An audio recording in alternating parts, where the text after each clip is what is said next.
Welcome back to episode 266 of the Hockey Cards Gongshow podcast. Phil cracked a box just another night.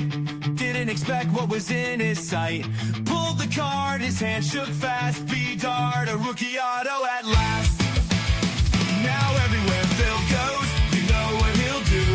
Hold up that card like it's the holy grail to you. He don't need a case, he's got it in his hand. Showing off his bitter like a king in the land. Now everywhere Phil goes, you know what he'll do. Hold up that card like it's the holy grail to you. He don't need a case, he's got it in his hand. Showing off his bitter like a king in the land. Phil hit a big card, now the world's gotta see. Shining like gold, yeah, it's pure hobby heat. Tucker beats a man, even on a date. Phil shows that B-Dart can't keep it away. Gongshow live, yeah, it's time to flex. First thing Phil does, give that card some respect. Doctor says, man, your heart's beating wild. Phil grins, check the auto, it's perfectly styled. Every live show, every podcast night, the B-Dart takes center stage in the spotlight. At the drive-through window, cashier's confused. Phil says, forget my fries, check out this beaut. Now everywhere Phil goes, you know what he'll do. Hold up that card like it's a holy grail to you. He don't need a case, he's got it in his hand. Showing off his bad dirt like a king in the land. Candlelight dinner, Valentine's Day. Phil's date smiles, but there's one thing to say. She leans in close, heart starts to race. But Phil pulls the beater right up to her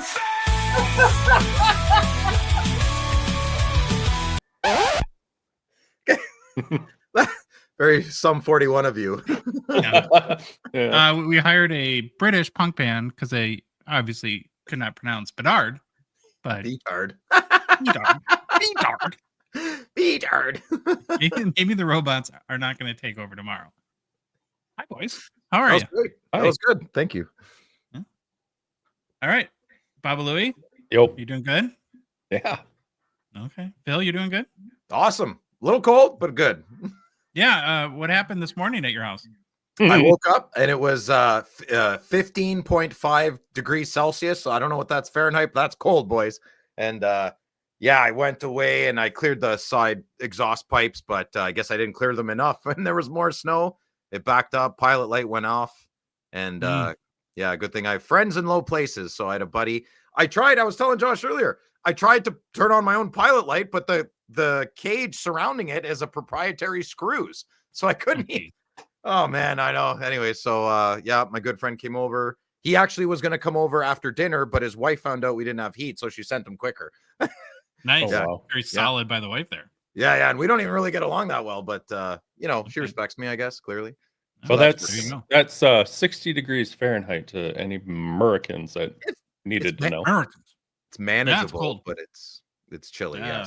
Still no hot water, so I got Hasselhoff and my brother going to get a space heater to loosen up the pipes, and we'll see what happens. Any house heat drama at your house, Louie, or is everyone toasty and warm? No, we're good to go, man. Okay, that's good. We have a big live show coming up this Wednesday. Oh, yeah. We starting at 11 a.m. Central, noon Eastern time on the Gongshow YouTube channel. We are going to open an entire case of O-Pee-Chee. Well, Phil's going to open it. I'm going to laugh when he does weird things. I'll be at work.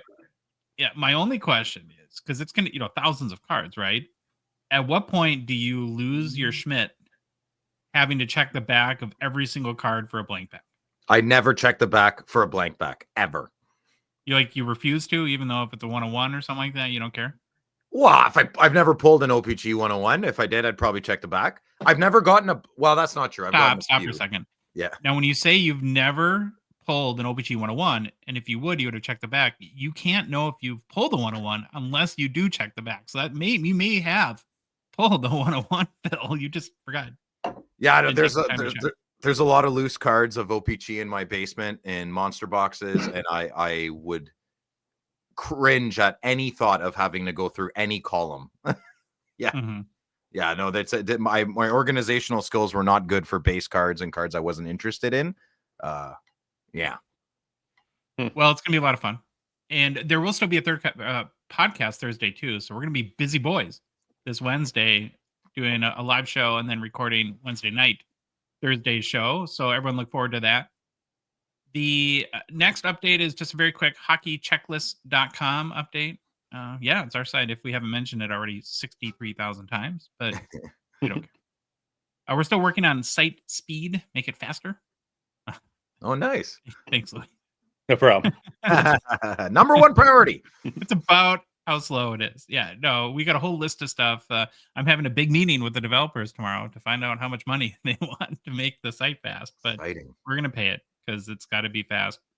Also working on adding a couple of already released checklists to the site, so keep, your eyes out for that. And then I'm just anticipating, we're waiting on bated breath for Upper Deck to send out the EX2000 checklist, and I will not sleep until that's on the site, and there'll be a labor of love for me. So can't wait for that. But if you haven't already, check out hockeychecklist.com and let us know what you think. Yeah. Okay, we've got to make a mention for GP Sports Cards, who's a partner and sponsor of our show. This Wednesday is your next opportunity to get into the action for GP Sports Cards and their epic breaks. They did not make it to Quebec City this weekend. And Phil, you can give your thoughts on what happened and why when we do our card show recap a little bit later on. But so you want to check out the breaks this Wednesday. They had 2 breaks posted on their website. I think a Cup Master Case break and a Clear Cut 15 case break. They are both sold out. I'm sure they'll post some other breaks soon. They also post a schedule up on there as well a few days before those breaks start. So don't wait to get your spots at gpsportscards.com. I'm usually in the chat as well, creating havoc. Yeah. You're very good at that. So, Yeah. The talent. Lastly, before we get into the show, just a reminder that our show, the Hockey Cards Gongshow podcast, is a Patreon podcast. That means you can support us for as little as $5 a month. Join our $2.99 support level tier forever have that title.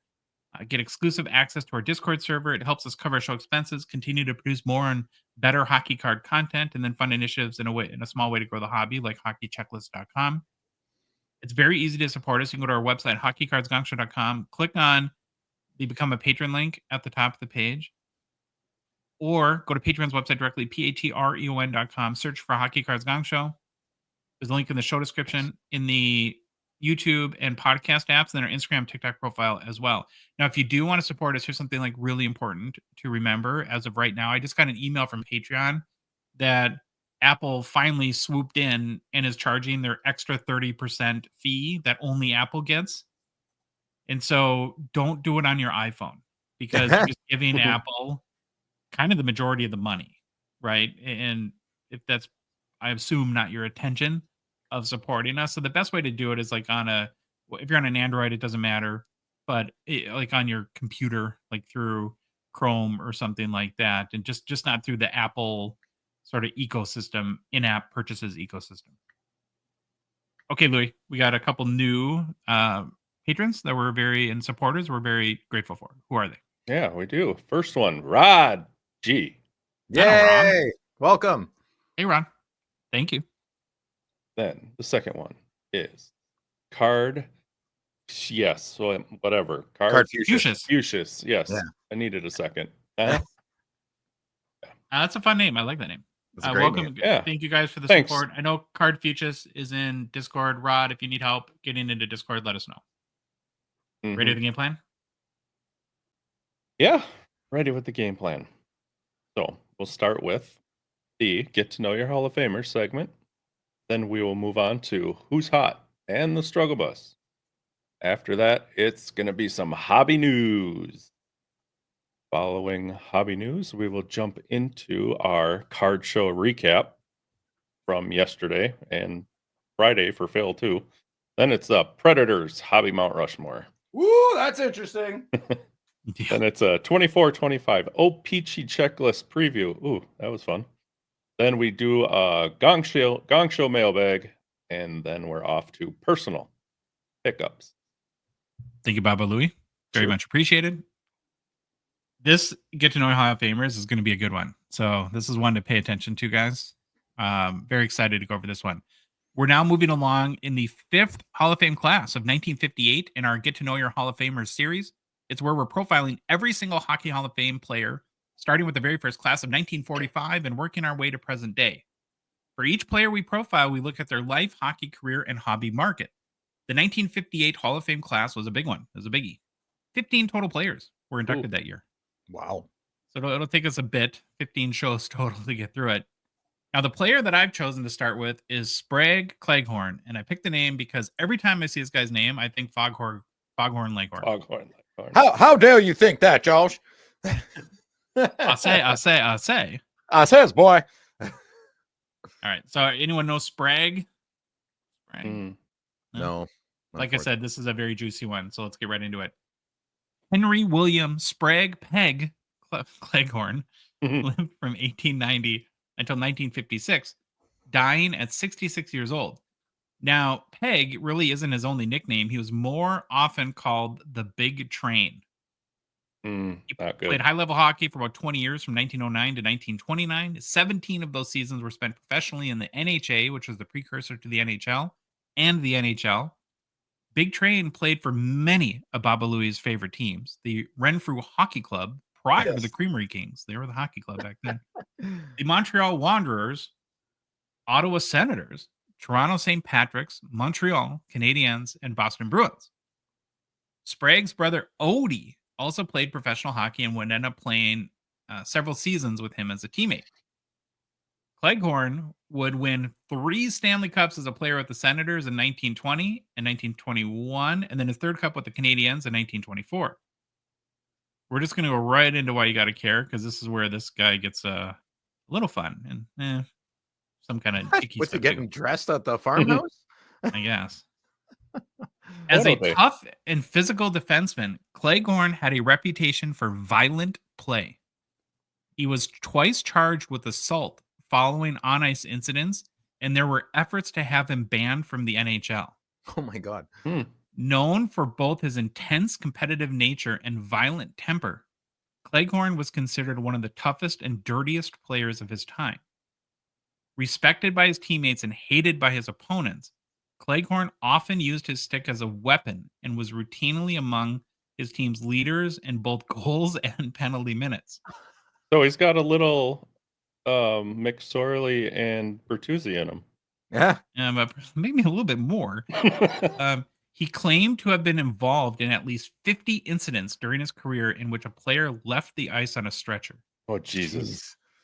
His reputation made him an effective defender, and he used his offensive skill to become one of hockey's first offensive defensemen.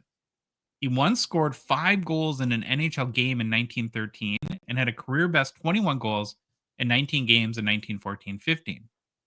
At the time of his retirement, Cleghorn's 169 career goals were second most in professional hockey history by a defenseman.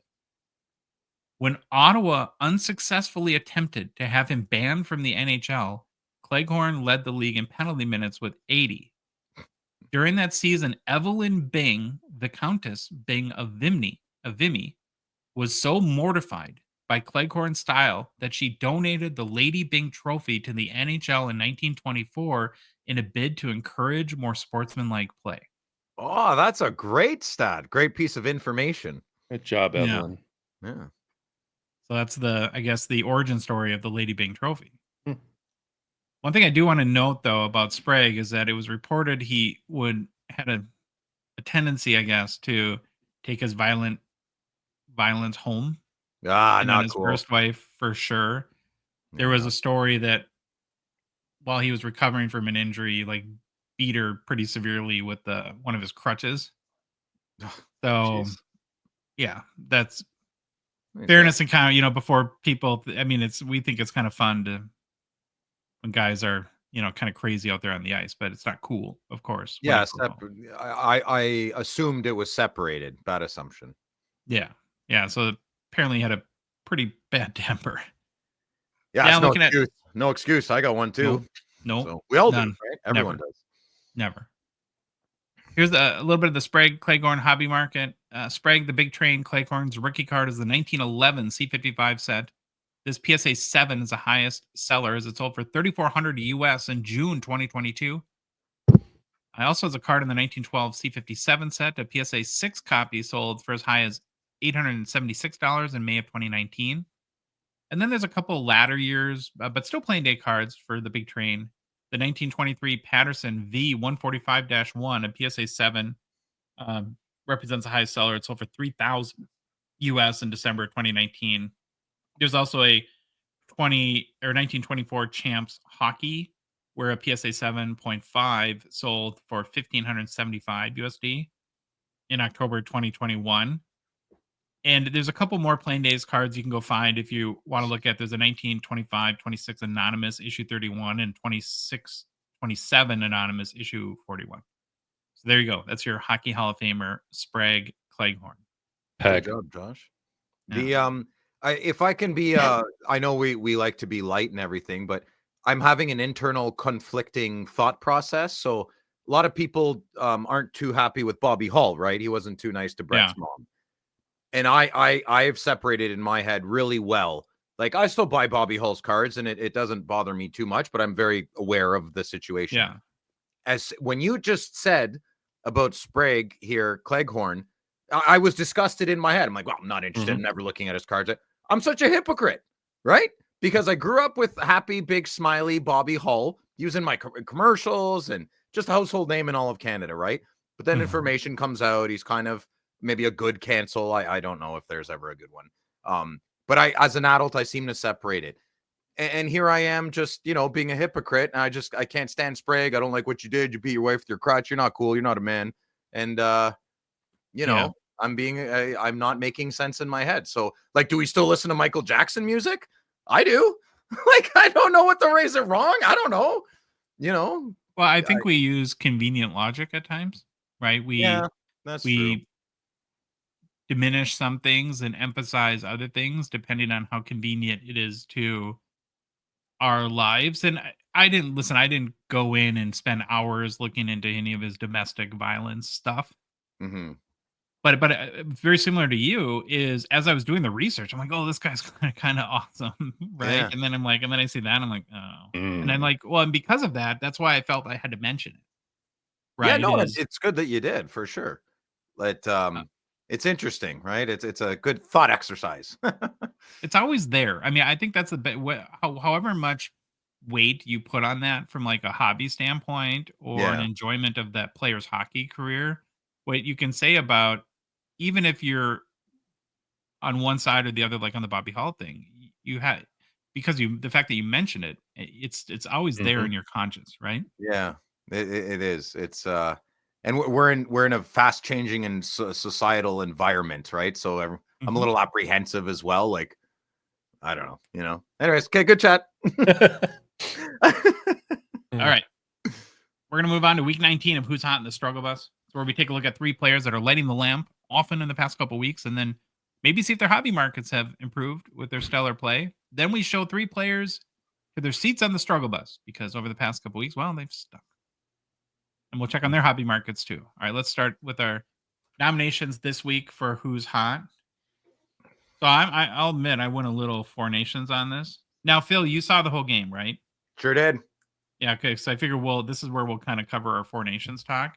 Sure. Let's just start there. I want to start with the big picture. So, as a Canadian, as a proud Canadian, well, you say you're Canadian, hasn't been confirmed, but as a proud maybe Canadian, what were your thoughts on the last night's game? I understand why my son really likes Braden Point. He's a good gamer. I mean, he didn't do much on the score sheet. Nobody did, but watching that elite type of, I don't even want to say athleticism, just hockey playing ability, knowing where to be. It was almost like their brains were faster. Like you put these boys play 20 games in a row, the chemistry will be there in the 21st, right? And there's a lot of chemistry right off the bat, but you almost see their brains working faster than their ability, like a lot of drop pucks and, oh, you just missed it. And the biggest takeaway I had in that whole game was Connor McDavid is so ahead of everybody else. He to me, just pick any shift. Watch the goal. Watch our only goal. Watch that whole shift. It was ridiculous. It was ridiculous. There is no, I know, like McKinnon and Draisaitl. Yeah, McDavid is 1. It's not 1A, 1B to me. Yeah. He changes. He makes a young kid notice that player on that ice and want to aspire to be like that. He's so fast. Just everything about him. Everything Two about him. McDavid things that really stood out to me. Well, the first was, or three. You're right. That goal was filthy. I mean, that's one of the That whole finest shit. displays you're right, the whole shift of athleticism you'll ever see. Boy, did he get rocked. Not just Yeah, once, McAvoy, yeah. multiple times in that game. I mean, Charlie, what are then- you doing? my favorite part, did you watch the end when they did the 3 stars? Did you guys watch that? No, I turned it off at that point. Okay, not. you got to go back and watch it because they named McDavid the 3rd star, and he just was like, "Oh mother." You know, Oh, it was like winning the Conn Smythe and losing the Stanley Cup Finals again. He was not happy that Deja they, vu, eh? A little trauma, a little ticks. You get some ticks. yeah, they named him the 3rd star of the game. And I kind of get it too. It's like when you've just suffered an L, last thing you want to do is be sort of singled out for your good performance from the team there. Yeah. It's Again. pretty hollow, I Right. would assume. But Yeah. what were your key takeaways, Louis? Well, we'll start with the game before that too. Once we got home, I went and watched a bunch of highlights on that. And so that game and the late game, these guys are playing harder for their Yeah. countries than they do in any, I mean, even the playoffs. It's Yeah. crazy how hard they're going. But other than the beginning of the game, you know, they're playing hard, they're hitting, but it's clean hockey. It's good Right. hockey. Yeah.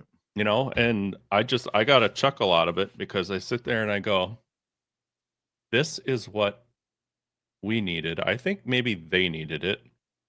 And I'm going, how can it get any better than this?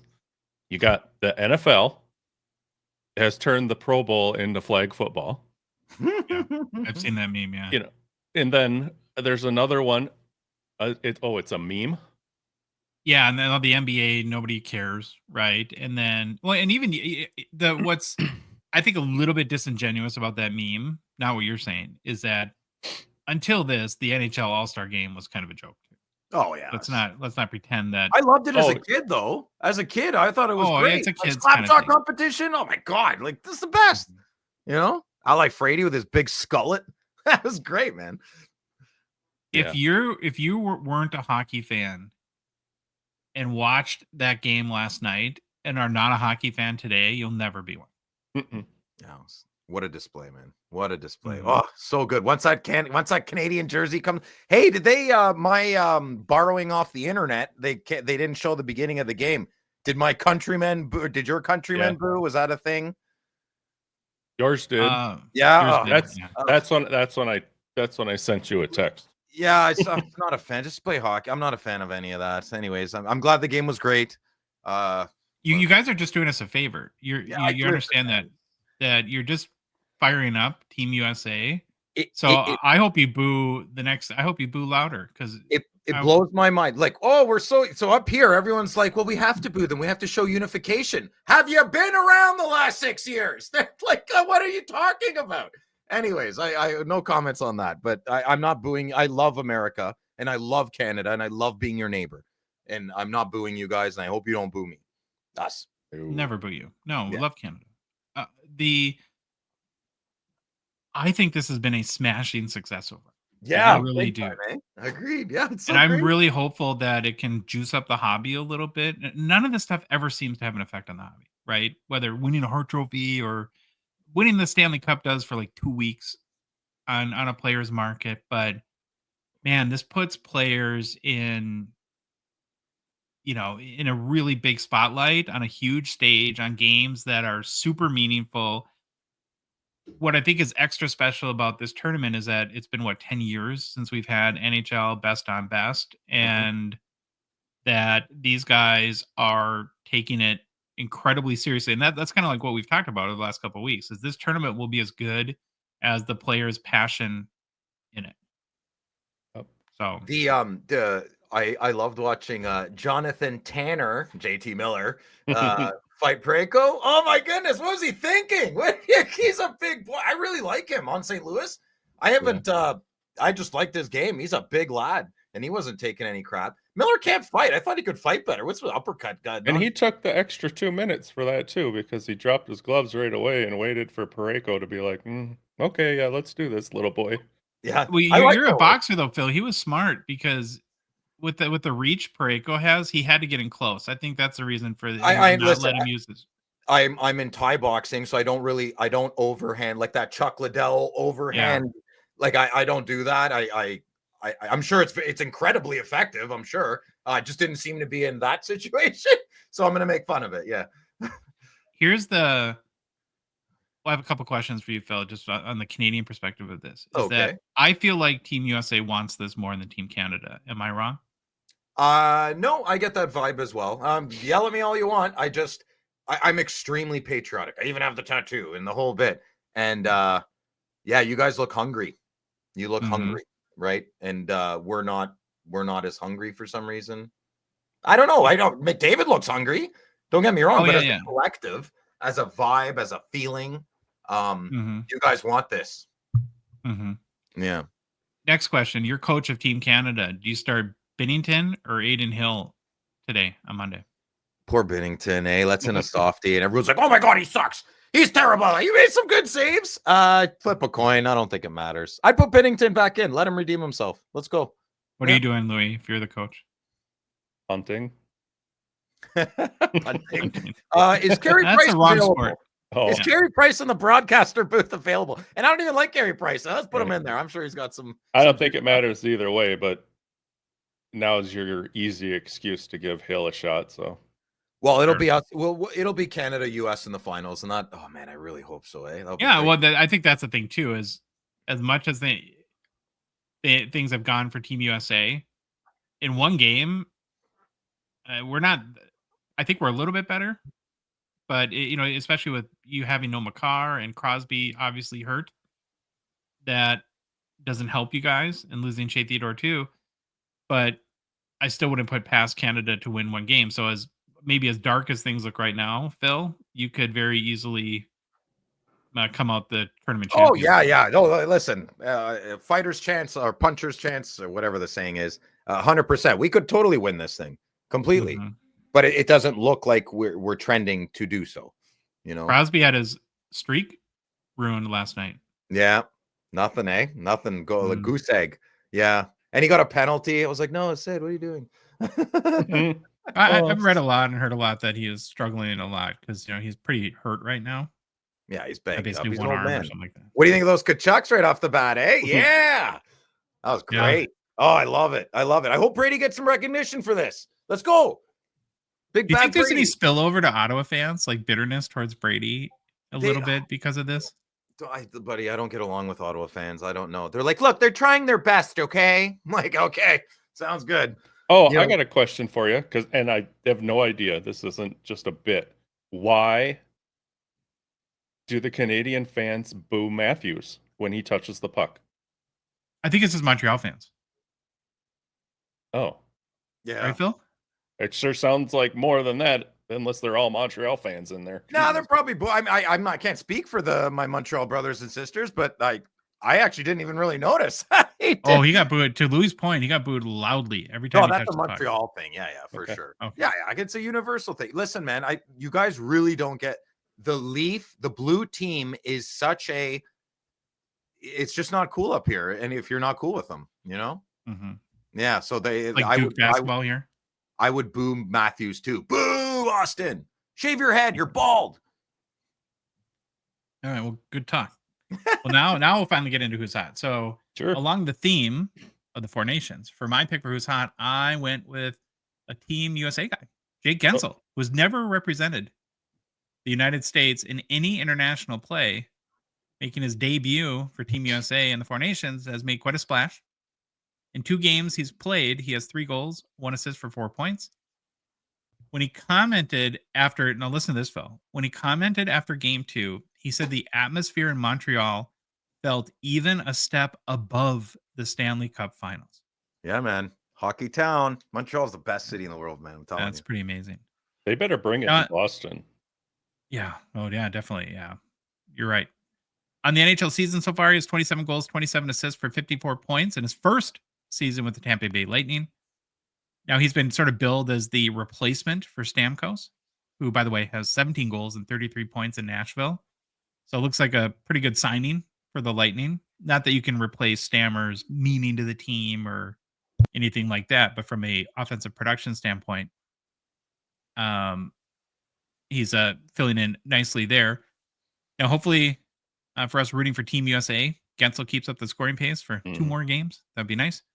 And Gensel's a 2016-17 Young Guns. It was a Young Guns update from SP Authentic. Remember, before Extended Series, players like that went into like Igor Shesterkin in 2019. If they weren't in Series 1 or Series 2, like they were late, started midway through the season, their rookie year or something like that, they'd be an SP Authentic. A PSA 10 pop is 187, 46% gem rate, less sold for $123 on February 15th. So that would have been yesterday or Saturday night. Funny enough, on February 6th, just 9 days prior, it sold for $66. So somebody got really excited about Jake Gensel the other night. FOMO. And at the start of the season, it was selling for about 51 on October 10th. Right. Yeah. That's what happens, though. And I kind of love it, too, when people watch a game and go and make a ridiculous purchase on something like that. I do. I've done that with like Kachuk last year. At the end of last year, I'm like, oh, he had such a good game. I'm gonna go buy a card. It's like I don't need to buy that card, but I do. It's kind of fun. All right, Baba Louie, who did you pick for Who's Hot? Sticking with the Four Nations, I took Matt Boldy. I was looking through some of the stats, and the top 10 point leader so far in the Four Nations by team. The U.S. has 6 in the top 10, or 6 for. Geez, I can't talk today, you guys. Somebody knock me out. Has 6 players in the top 10 for 6 points? players in the top 10 for points for the U.S. There's 2 for Sweden, 1 for Canada, and 1 for Finland. So not trying to be a complete homer and go Minnesota on it, because I wasn't, but I couldn't help picking him as, choosing a guy that's the master of the disappearing act for us here. But for whatever reason in big games, Boldy seems to kind of step up and fill a role that he needs to. So in this tournament thus far, he has 1 goal, 2 assists for 3 points. And if you're into it, he is on the right side of the plus minus game. I think he's a +4 if I remember right. So he did get a goal, which happened to be a game-winning goal, and then it prompted an avalanche of goals for the U.S. that put in another 4 on Sweden in their first game, which I don't know what Finland, happened right? with Sweden. Or no, we played Sweden first. Sweden. You're right. I'm sorry. My bad. 4 teams, guys. Come on. Yeah. We could Been a long weekend. But that was kind of a cool connection, though. It was a Faber rip from the point and a Boldy tip, and thought that was pretty sweet. But he's been playing decent minutes out there and been involved in a lot of stuff on the ice, so he's looking good there. On the season, though, Boldy, I say he sits quietly with 20 goals, 28 assists for 48 points. He, like we always talk about the disappearing guy, he's going in spurts. That was the best way I could look at it. I was like, well, what's a better way to say he's there, he's not? I think spurts was the best way to put it for this guy. Not consistent. No.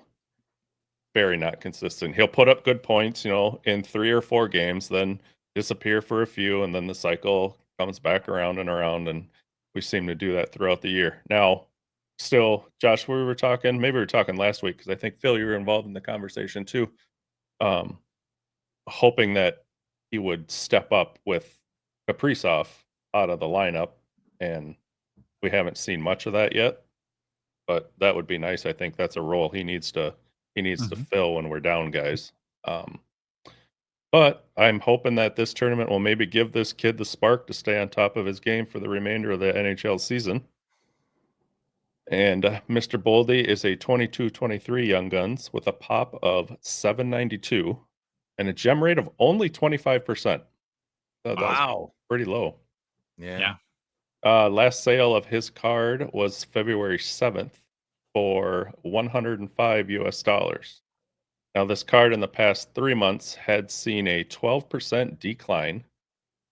In this case, with the cards at about a $15 drop, $15 change, but has been on a little rebound and it's been up 5% over the last month. Thank you. Right on. Okay, Phil, but before you go, there's one more question I forgot about just the whole Four Nations vibe. Okay. How's Canada taking this today? Are they like, oh, I we just- got this?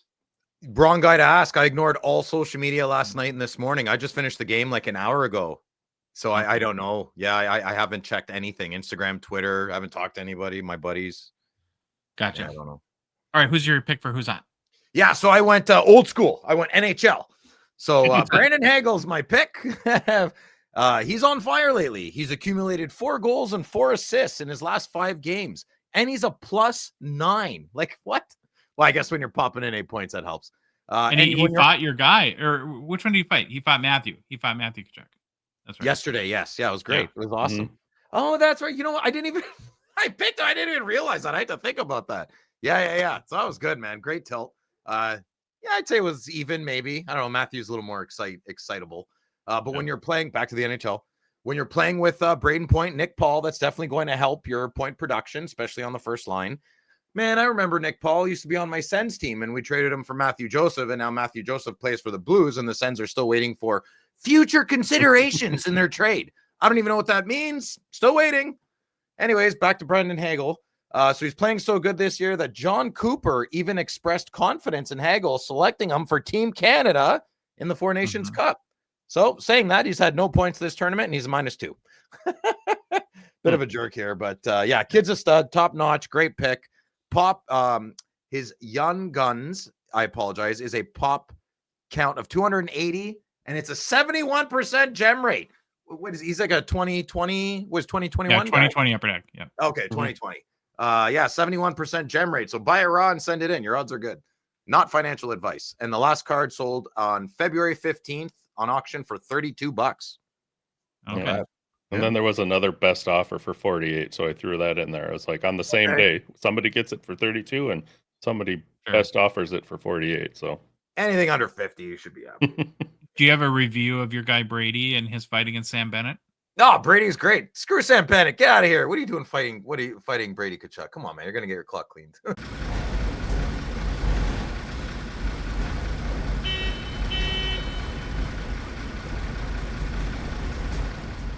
Well, there she is, boys. Right on time. Got through the snow, the struggle bus.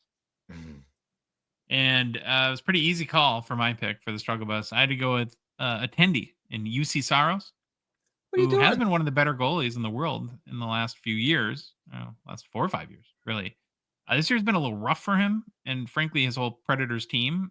And well, in his first game in the Four Nations, playing Team USA, he was pretty shaky, we'll call it. Giving up 6 goals in their 6-1 loss on 32 shots. And what that cost him was the start in Finland's game 2, where they won 4-3 in overtime against Sweden, where the Finns turned to Kevin Lankinen instead of UC Saros. Now, here's a quote from Finland's coach after game 1 versus Team USA. He said, yeah, of course, we need to think about that and the idea of making a change at goalie. It was a tough day for Jussi. He was really good through the first 40 minutes, but I think we need to analyze this game and let's make those decisions tomorrow or Saturday. So obviously they went with Lankinen as a result. And then I mentioned a few seconds ago, the season has been a little rough for Saros, especially to his standard. In 41 games played, he's just 11, 23, and 6 on the year. 0.899 save percentage, 2.95 goals against. It's his 9th season in Nashville and by far his worst year to date. Last was a little bit of a down year too for Saros. I don't know if there's something larger going on, but he's still just 29 years old, so he's kind of like in prime goalie years, right? Yeah, that's kind of his career. Usually they get better as they get older, right? I'm sure he'll come back around. UC Saros is a 2015 Young Guns, PSA 10 pop 154, 48% jam rate. Last sold for $45 on December 20th, so not a frequent seller. It's been almost 2 months. Down about 27% though in the past 6 months. Looks like you saw my personal pickups and you're trying to tank my cards, eh? No, I didn't. But, okay. He sucks. Don't ever buy his cards. You're dumb if you do. Yeah.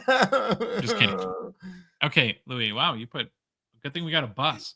It's not like the struggle Prius or something like that. I needed the bus here. So struggle bus for me is the St. Louis Blues. Yes, the whole flipping team. Everybody on the bus. We can do that? Fine. Maple Yep. Leafs every week. Struggle bus. So I think this is the second team that I have just said the heck with it and put a whole team in. I think I put the Wild on there once, and that was the only other time I think I did it. But Hmm. St. Louis was looking promising in the early going, and hoping there would be another spark after signing new head coach Jim Montgomery in November, getting somebody else in there. But the team is right now 8 points out and could possibly be, a lot of notes I read today setting up as the trade line sellers on the season when that ends in what, couple weeks, month, maybe at the most. Something like that. And believe it or not, one of those moves could possibly be Captain Braden Shen, although he's still under contract until 2028 and has a no trade clause. But it's the talk of moving him, giving him a fresh start, and seeing what they can get for him, and maybe light a fire under this team. Since, yeah, You don't think so? yeah, sure. I'm not going to argue. Well, there's not a lot left. Yeah. So Well, I mean, play maybe center for Kaprizov. That'd be nice. Maybe. that'd be I okay. don't know. You guys want him? You want Braden Shen? You guys I stop want picking up. anybody. I'd take him. Anybody well that's in- like got a pulse that can play center would be great for our team. Yeah, these Yeah. Band-Aid fixes though aren't gonna fix your Yeah. team, right? You got to take some chances. Do you think it's weird when teams trade the captain? I was just gonna say that. I feel like a lot of captains have been traded lately. Mm-hmm. Yeah, except mine. Rumors are silly. Rumors. So, excuse me. Since the beginning of this year, 2025, the Blues are 7-9-1, only grabbing 15 points in 17 games. So that puts them in a points percentage of .441 and ties them with the Blackhawks, which Oof. I don't think is very, very well. They are a minus 13 in goal differential over the last 10 games. They are currently sitting 5th in the wild card race with a 25, 26, and 5 record and 55 points. All right. They're dropping. Blues. Singing Head the to blues. struggle bus. Phil, Yeah, I'm ready. your pick for the struggle bus. So I had to kick Mr. Pigglesworth out. He was being annoying. My pick for the struggle bus is Jonathan Drouin. If Colorado wants to solidify a road to the Stanley Cup Finals again and again, they'll need a little bit more of consistency from Mr. Jonathan. I'm sorry, Drouin fans. I'm just picking on him this week. His last 3 games, he hasn't been playing very well, and I shall present my receipts. He has no points. So Jonathan Drouin seems to be either really hot or really cold, because when he's on, man, is he ever on? But I did a little bit of Phil research for the year and last year, and he is streaky. He seems to get very, very streaky. And I think that's the difference with big superstars. Slumpy multi-point games, they can kind of get away with it a little bit more. But when you notice it, I don't think they've reached that superstar status, right? That's my scientific analysis of that. Maybe I'm being a little harsh on Drouin. I don't know. I think he needs to do a little bit better, and I am picking on him on the last 3 games. If you look at his last 10 games, it's okay, but they're streaky, right? 3 games, nothing. 2 games, lights out. 3 games, nothing. So I think if you're management and if you're a coach, you want, maybe less points in peaks and spread it out a little bit, right? Yep. So Drouin is a 3rd overall pick in 2013. And he's just awesome in general, but just poopy a few games here and there. So I caught him. His gem rate is 45%. And he's a 2014 PSA 10 young gun, has a 45% gem rate, and the last sale was $20. Ouch. Yeah. Wow. Yeah. Yeah. Pop on the 83 too. Crazy. Yeah. All right. Well, there is an extended Who's Hot in the struggle bus when we covered the 4 nations as well. On Who's Hot, we had Team USA star Jake Gensel and Matt Boldy. And then Phil picked Brandon Hagel. And then on the struggle bus, we had UC Saros, the entire St. Louis Blues team. So a not great gas mileage on the bus this week. And then Jonathan Drouin. Slapsharks is a Gongshow partner and sponsor. We thank them for their support of our show. The current Slapsharks weekly eBay auction is live and ends this upcoming Thursday night. Another banger, always is. More than 2,600 cards are available this week to bid on. The three of us guys, two tremendously kind and good-looking people, and Phil, we've each gone through the auction this week and picked out a couple of favorites that we'll share with you now. Okay, I'll go first Okay. because you guys are demanding it. I picked more than two. Of course you did. My first choice, I picked two Gretzky rookies, two buybacks, because I just was in the mood, I guess. First one is a 2019 Upper Deck buyback Wayne Gretzky Gold Ink Auto out of 10. Love Gold Ink on black autos. It's a little bit of a chunky Wayne auto, but it works for me. Does this too chunky for you guys or no? Too chunky. I don't like it. I didn't buy. I had a maybe trade lined up for that Bedard card I always hold in my hand, and I didn't do it because it was the chunky blue Crayola. Not a fan. Oh, what about you, Louis? I don't mind it. It's I not, think you guys. I've seen worse. I've seen worse. Hold on. Sorry, Phil. It's chunkier, but it's still clean. Yeah. A lot of the chunky ones get really sloppy, and that's where I can't do it. They sure do, but I love them for it.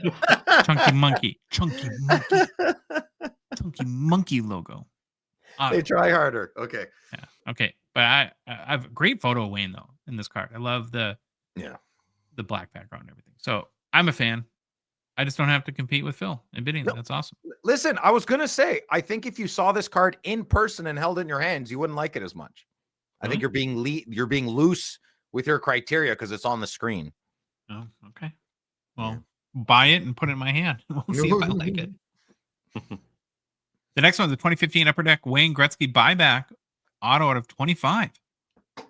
Phil's Champs, his favorite brand. It's a great auto. It's a thin one, thin mint. Another great photo of Wayne in the Kings uniform. Did you pick this one, Phil? Yes, I did. So I guess I only picked.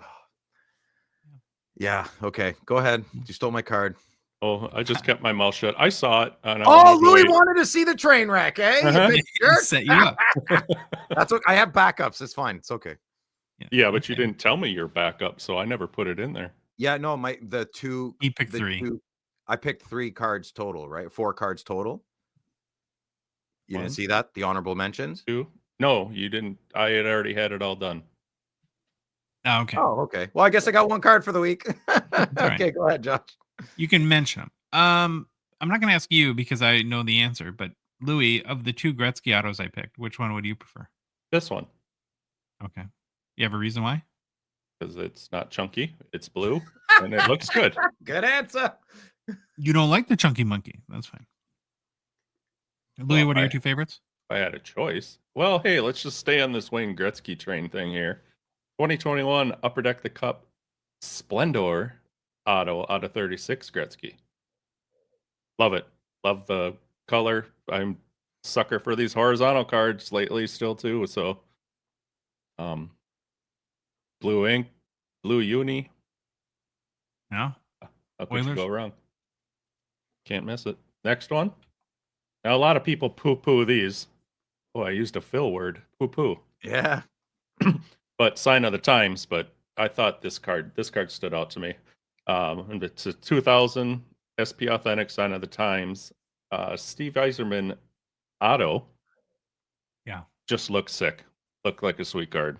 Great It's card. an amazing card. Look how big the auto is. Mhm. I know. I huge. didn't catch this. Yeah. Good catch, Louis. How much does this one go for, do you guys think? Ooh, good question.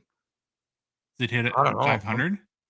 I'm bad. Every time I think it's going to be expensive, it never goes expensive. It's an early one, 2000, 2001. Is there a premium on that because it's so early? I don't know. Don't grade I it, don't man. know. This card looks so good in hand. Mhm. I feel like the red border on the PSA would look pretty cool.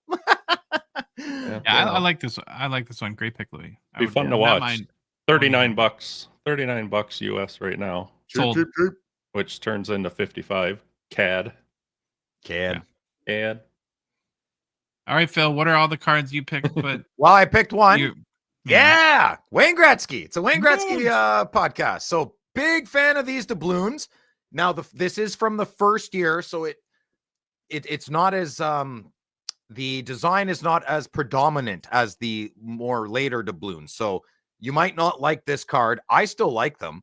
I still love them actually, Billy Yeah. came on our show last year and he warned us, don't sleep on these cards just because it didn't get 100% accurate on the first design. I've been around the block a few times with Upper Deck, and you just got to wait it out a little bit, because if they're going to stick with a design, they're going to make it better and they're going to find out why it didn't work. And that's exactly what happened. Every year the doubloons comes out is better and better. So, and we're in our third year, and I think it's the nicest, crispest design. Yeah. So like I said, Billy came on our show and he told us not to sleep on it. And I definitely listened to Billy. I listened to the Celio, and I'm very grateful I did, because I have a Wayne Gretzky. I have a Connor McDavid. I have almost the whole set of the first year. And I bought a Connor McDavid first year doubloon for $80, like 2 years ago when it came out. Maybe it's not that much more now. I'm not sure, but I'll be definitely bidding on this one, because I wouldn't mind getting a second one. So get your broadsword ready and I will duel you. Yeah, maybe one day Billy will come on my show and we can talk about this, but on Friday nights with Phil. But I know I found out that Billy goes on a different podcast on Friday nights with Brad on Carlos's podcast. So, maybe we'll see if we can borrow Billy for an evening and pick his brain. And I feel like I'd have to be extremely accommodating. So my people will reach out to him and we'll see if we can get him on there and talk more about these doubloons. And we don't have a picture of it, but I do want to mention to the good listener. Wait. Can I mention something about doubloons? Yeah. What I think the secret is about them, or see, it's not secret, but it's something that people don't realize about them. The loons of the dew is that they're actually way more rare than you think. What I mean by that is you look at the pack odds and it's something like 1 out of 100 packs, and you're like, well, that's not super rare. The thing about the balloons, though, is it's a huge checklist. There's, I think, 100 in the 2024. So if your intention is to think, well, how rare is the Wayne Gretzky or whoever is on the checklist that you're looking at? In the case of 2024-25, you have to multiply 100 times 100. Now, this isn't a math show, but do you guys know what 100 times 100 is? 10,000. Yeah. You just it's 1 in 10,000. So I mean, they're actually really freaking rare. Oh, there it is. There's Louis, did you do that? Fantastic. Yeah. So okay, these have to be honorable mention. We're not whales. I'm like a dolphin. I'm not a whale in the marketplace. There are 2 of the greatest cards of all time on Slab Sharks weekly auction this week. They are 2005 Upper Deck the Cup Crosby and Ovechkin patch autos. Okay, no sticker auto, the real deal. These cards are over 20 years old. Well, they're 20 years old now. The holy grail of good job, Lou. Look at that. Beautiful. Yeah, man. So current bid for the Crosby is $30,000, and the current bid for the Ovechkin is $25,000. And I'm watching these two like crazy. And I'm surprised they were put on eBay. I thought maybe it'd be more of an auction house. So, ballsy to the seller. That's good, bud. We'll see what happens. I don't know. This gets my blood going, man. That's crazy. Those are crazy. Good. Yeah, crazy cards. All right. It feels like just about every Canadian uses Slab Sharks for their eBay consignment services, given the size of their auctions. But if you don't, we'd strongly suggest you consider trying them out. Slab Sharks makes it super easy to sell your cards online because they do all the work. All you got to do is fill out their super easy to use online submission process or drop them off with your local rep like Sylvain at the Quebec City Card Show or another card show they're at. And then they take it from there. You just sit back and watch the money roll in via one of the most popular auctions every week in all the hockey hobby land. Head to slapsharks.com today for complete consignment info, including payout rates, and to get the process started today. Hobby news. Hobby news. Hobby news. All right. Kind of a juicy one to Ooh. start out. And we've been doing busy stuff this weekend, so we haven't even had the chance to talk about this. No. But on the very first day, Series 1 dropped on e-Pack, which would have been last Friday. We quickly saw that the McDavid Young Guns, revisited, I think they're called, Gold Outburst 101 was pulled or hit or clicked, whatever happens on e-Pack. Ooh. Right. Now, there's a couple ways you could take this conversation, and unless you guys feel strongly, I don't want to debate again, because I feel like we've talked about it a number of times. Should these cards be on e-Pack or should they be in physical? They're just an e-Pack. There's not anything we can do about it at this point, and I don't know what else we could say about that. Is there any points along those lines that you guys want to add, or should we move on to the other aspects of this card? During my footage at the Quebec City show, I was aware of this information, and I feel Yeah. like I asked quite a lot of people. So stay tuned for the video, and we'll Oh, see from a lot of great. dealers what their thoughts on this. And my personal thought, I don't have a dog in this fight. Some cards are good. Yeah. Some big cards are going to be hit on EPAC. Okay, Mhm. we move on. That's it. You It's ready okay. to move on, Louis, or do you want to talk about the EPAC versus physical thing? No, we'll Again. revisit it later in mailbag. Okay. What I think is the more interesting side, though, is that I saw a YouTube poll that our friend Aaron Lapper30 did on Instagram the other day. Now, I don't think his poll was as tall as ours, but it was a good poll. Yeah. And Where was this? Instagram. Instagram? Oh, dude. You, Eh. you're Oh, I upset just you don't missed it? have pictures to show you. No. He did a poll. No, Aaron, not us. Oh, Yeah. Yeah, so Yeah, it was we did do a poll. yeah, like a diet version of what we have. His is like a 12-foot pole. We have like a 30-foot pole. Yeah, So 30. no big deal.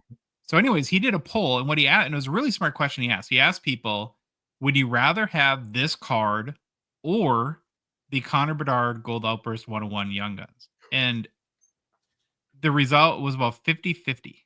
Yeah, that's crazy. Really? I saw that. no Yeah, I would way. rather. Really? Yeah.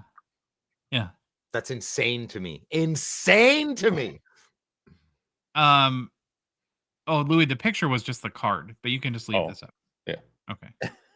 So it was like 50-50. And I thought that was pretty surprising. It made me think, and then it made me wonder, it's like, well, is this card more valuable than I think it is? I think it is. And where could this card go? And so I just set the bar like just threw a stab out there, 100,000. I mean, give me instant reactions. Do you think this is a $100,000 card then? If No. I had $100,000, I'd buy it. I would spend 1% of my net worth, which is not 100,000, on this card. I want this. I want this card. But Phil, it's not his rookie year. I'm aware of this. I want the card. Okay, but let's take a step back. Would you rather have this card or the Bedard Young Guns 101? I voted with the easiest of ease, McDavid. Louis. Oh, yeah. McDavid all the way. Yeah. Okay. But 100,000. I just think of what we just looked at Mhm. with Phil showing those 05 the Cup, Crosby, and Ovies. Yeah. What do you think those are going to go for? I'd rather have one of those than this.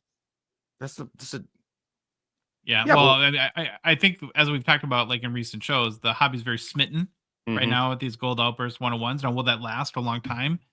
We don't It's what- know. And if What's hot So- now? yeah. They can't do this again, right? Upper Deck, like in 15 years, they're not going to be like, oh, we're going to revisit the revisited. I want my money back. Young then. Guns revisited. Would Well, you put it past the company come on, man. Like That's a really great point. I'm glad you said that because okay, let's try to look at this from every angle we can think of here. Our boy Adam, Edition Sports Cards, is going to spend what 80 or something like that on a high gloss. Would you rather have this than a high gloss? Oh, I don't Like know. the real rookie I'd high rather- gloss versus I'd rather this. have a high- No, I'd rather have a high gloss. I'd rather have a high Mhm. gloss. Yeah.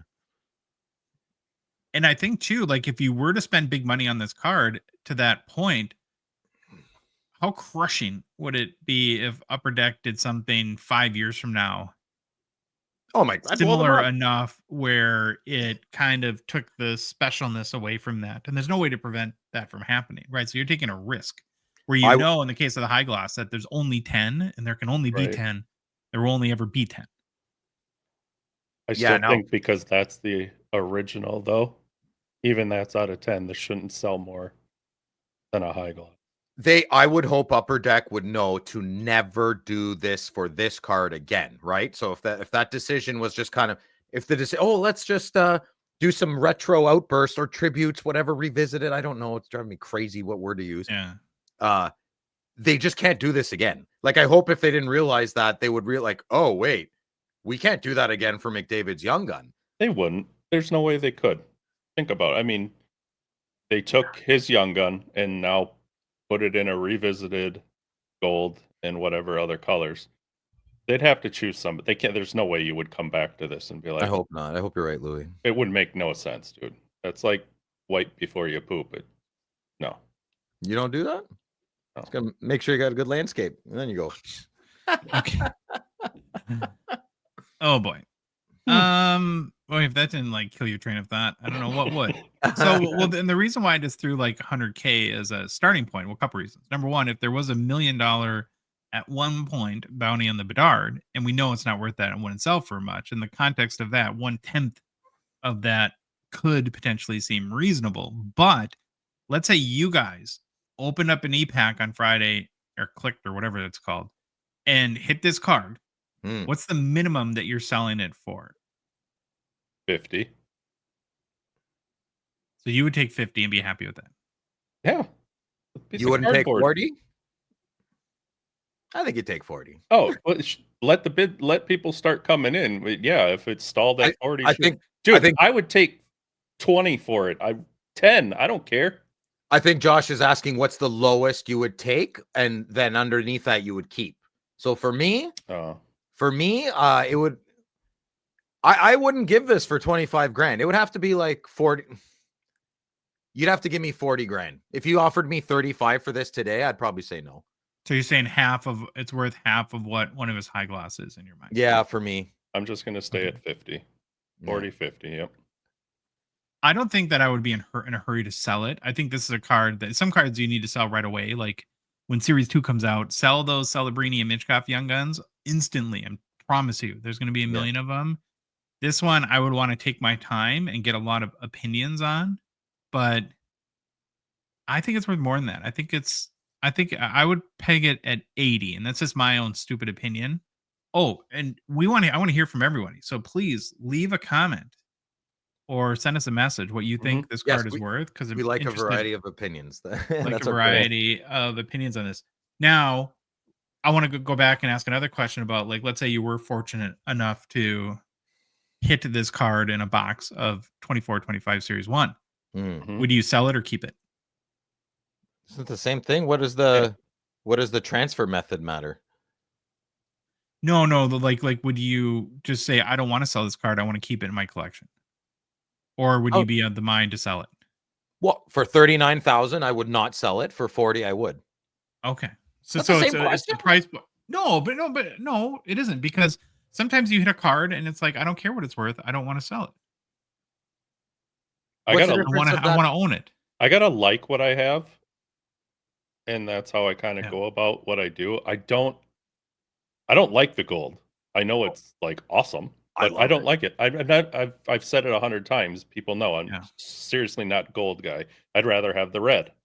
But so I would sell it. I wouldn't keep it. Now, how long would I hold on to it? I don't know. I might let it fester for a while, but I would definitely get rid of it.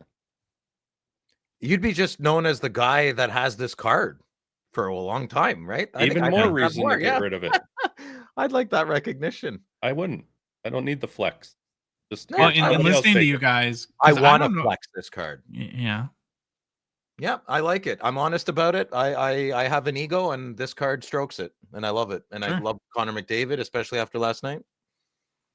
Thank you for your honesty. Yeah, you're welcome. Yeah. I think in listening to you guys, what I might do is, I'm just not confident 5-10 years from now how this card is viewed.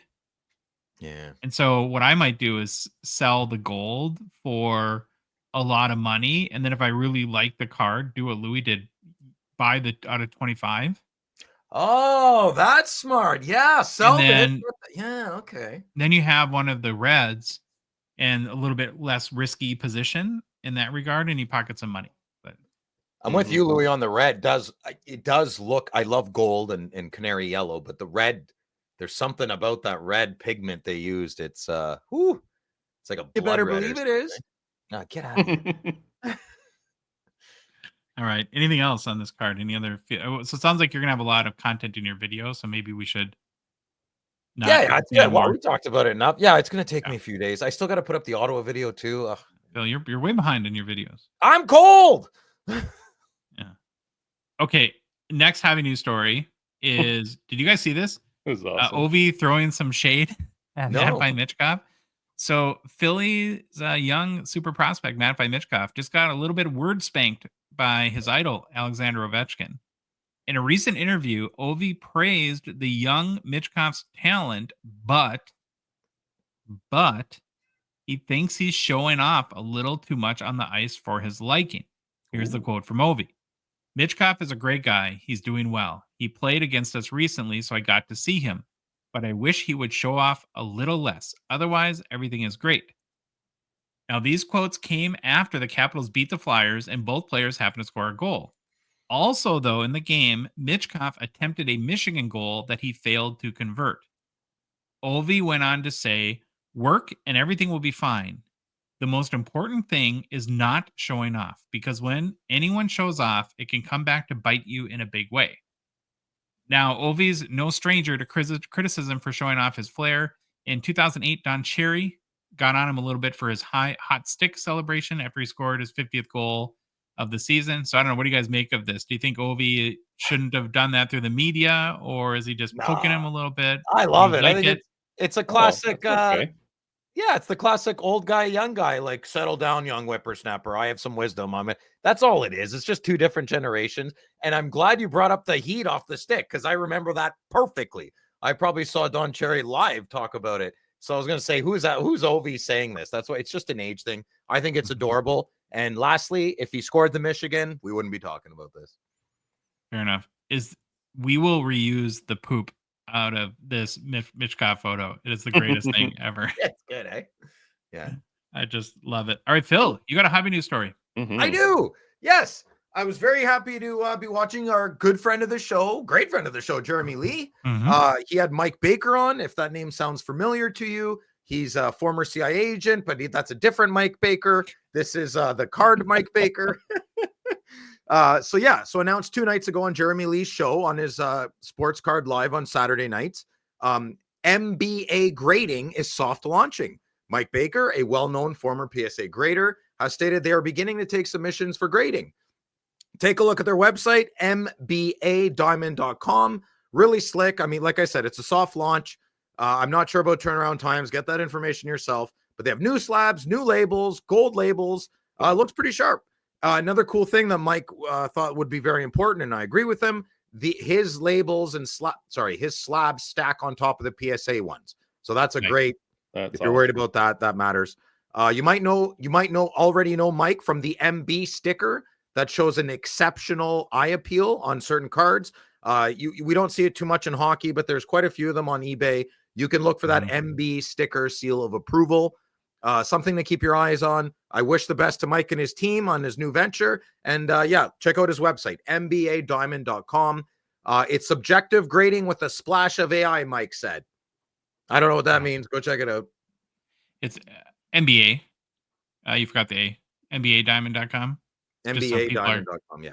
Yeah, and for those that aren't familiar, Mike was an old school grader at PSA. So that's, I think, where the credibility in this comes from. Top the one dog thing there, right?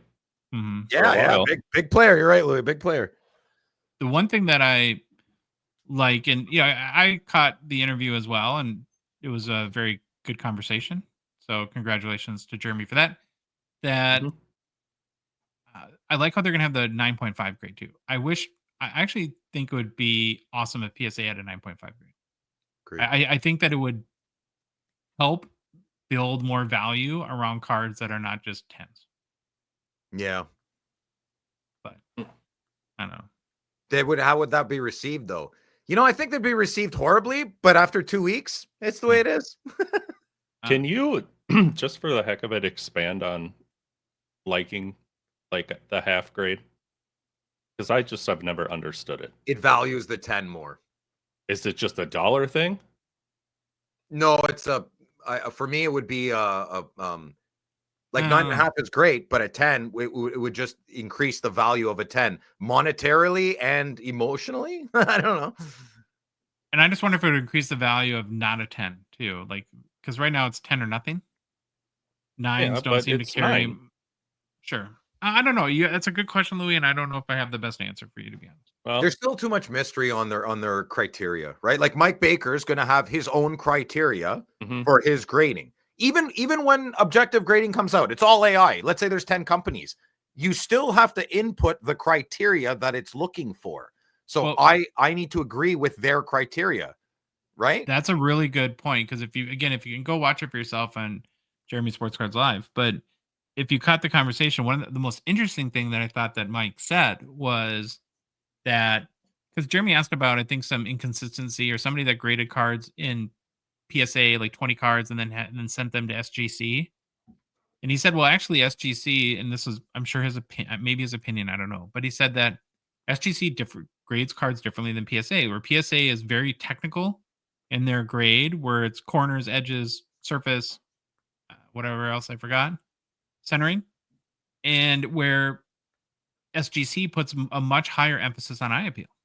So they don't grade cards the same way, even though it's Collectors owns both companies. They don't grade cards the same way. And so, to your point, Phil, I think that that's really important when you're getting a card grading. You have to, you probably should, as a collector, understand what the methodology is Yeah. and make sure that they're grading the card kind of as you want it in your collection. Yep. Well said, big boy.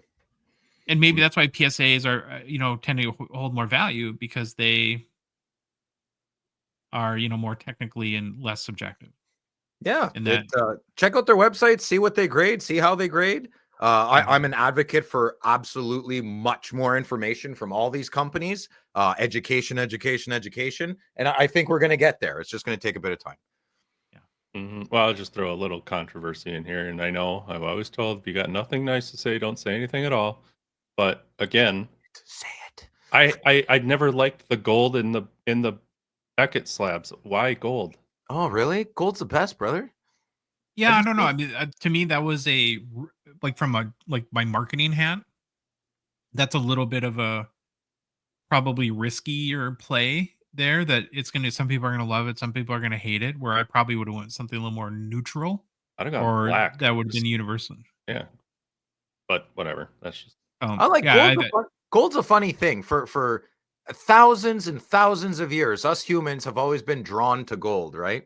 What's Sure. up with that? It's very, maybe when the aliens seeded our planet, they sent us here to mine for gold, and we forgot about that, and now we have an innate lust for the precious metal. I don't know. Well, it's like your head, shiny and amazing to look at. I'm pretty dry right now. I've been wiping. They were even flexing back in the day. That's Exactly, Louis. Exactly, yeah.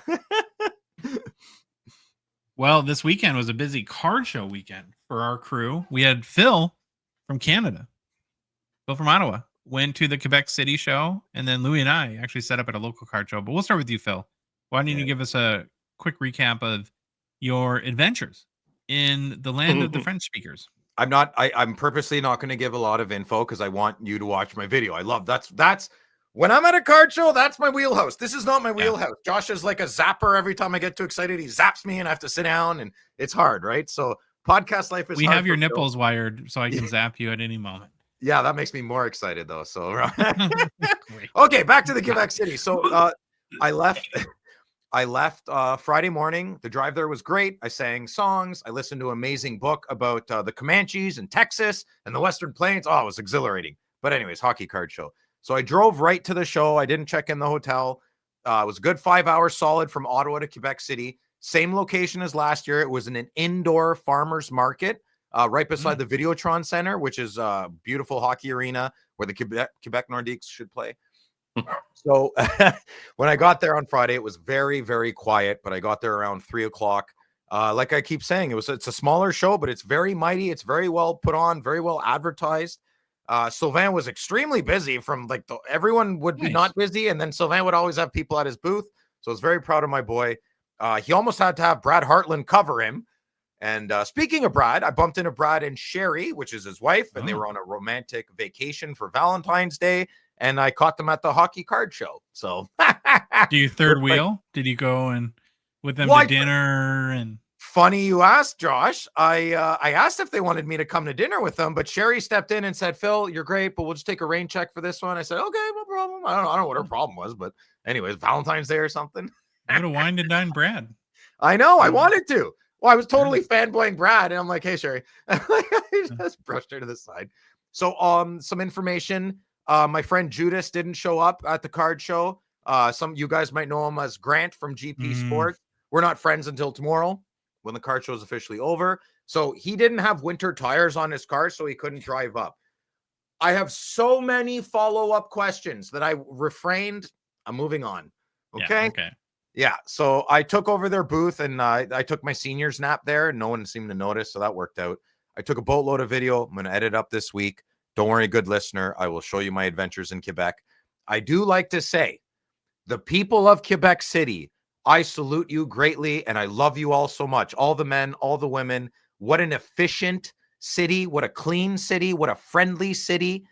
When I went to the grocery store to buy deodorant, because I forgot my deodorant, I've never been helped more than you could ever imagine. They had a bag boy, bag girls, all caches were open. The store wasn't even busy, but they were ready to serve their customers. It felt like it was 1998 again. Nobody speaks gooder English than me, but everybody, and nobody spoke English in Quebec City very well. It's all very broken. I never had an issue once. If you live in Texas, visit Quebec City. Spend your money there. It is a beautiful, romantic city. Go with the boys too. There's tons of bars, tons of hockey. I'm enamored by that place. So I salute you. I'm very excited how you just made a very strong point about that they don't speak good English. But in your notes, you wrote, no putty speaks gooder English, but everybody was so helpful. Yeah, I'm glad you caught that, Josh. Thank you. So the one thing you didn't cover that I don't think will be in your video, and you can tell me to pause it if you want, but the drive back home was a little sketchy. Oh, yesterday. Yeah. Thanks, Josh. I had a near-death experience. Yeah, so I left in sunny skies, Quebec City. I realized I had a buddy text me. He said, "Hey, man, I know you're leaving early Sunday morning, but you might want to relook at the weather." And the storm was just coming hard and fast. So I decided to leave early. No, let's keep going. No. 1:17:13. Yeah, I already wrote it down. I'd prefer if you didn't clip that one. Okay. So I left. I'll negotiate later. Now back to the storm. I abandoned my boy Sylvain at around 1:30. And wait! I got a quote from Savannah about that. Oh my god, I forgot to tell you, when I got to the show, I couldn't find him. I was yelling, "Princess! Princess!" I couldn't find him. Yeah, he definitely wasn't saying I'm here, so that was the wrong word to yell. When I left, everything was great for about 3 hours, but the last 2 hours of the drive took about 5.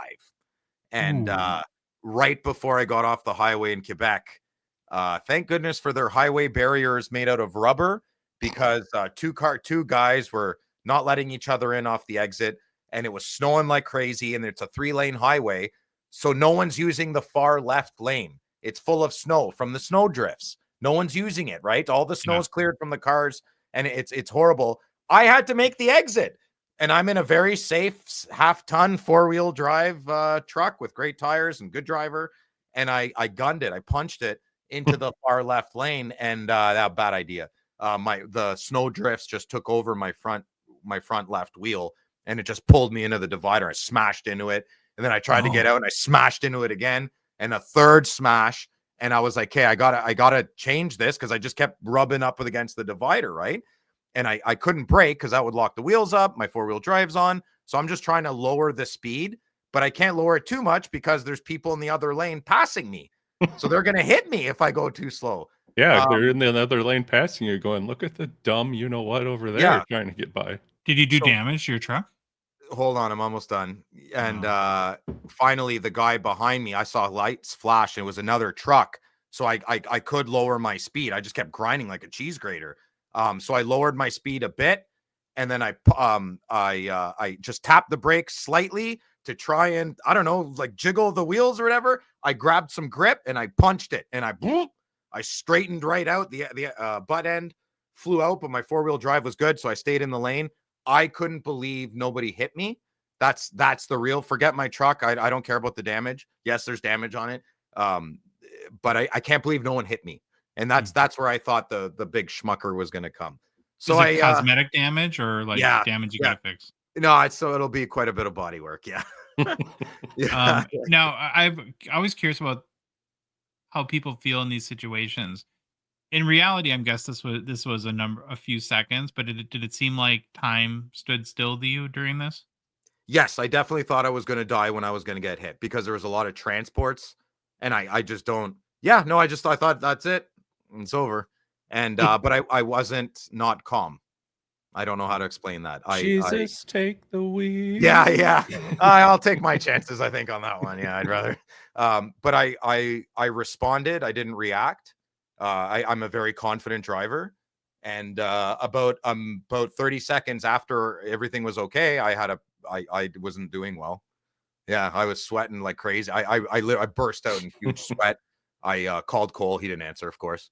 And yeah, so I called my woman, and I told her what happened, and I showed her some vulnerability. And I probably shouldn't have called her either, just because she got way more nervous than she should.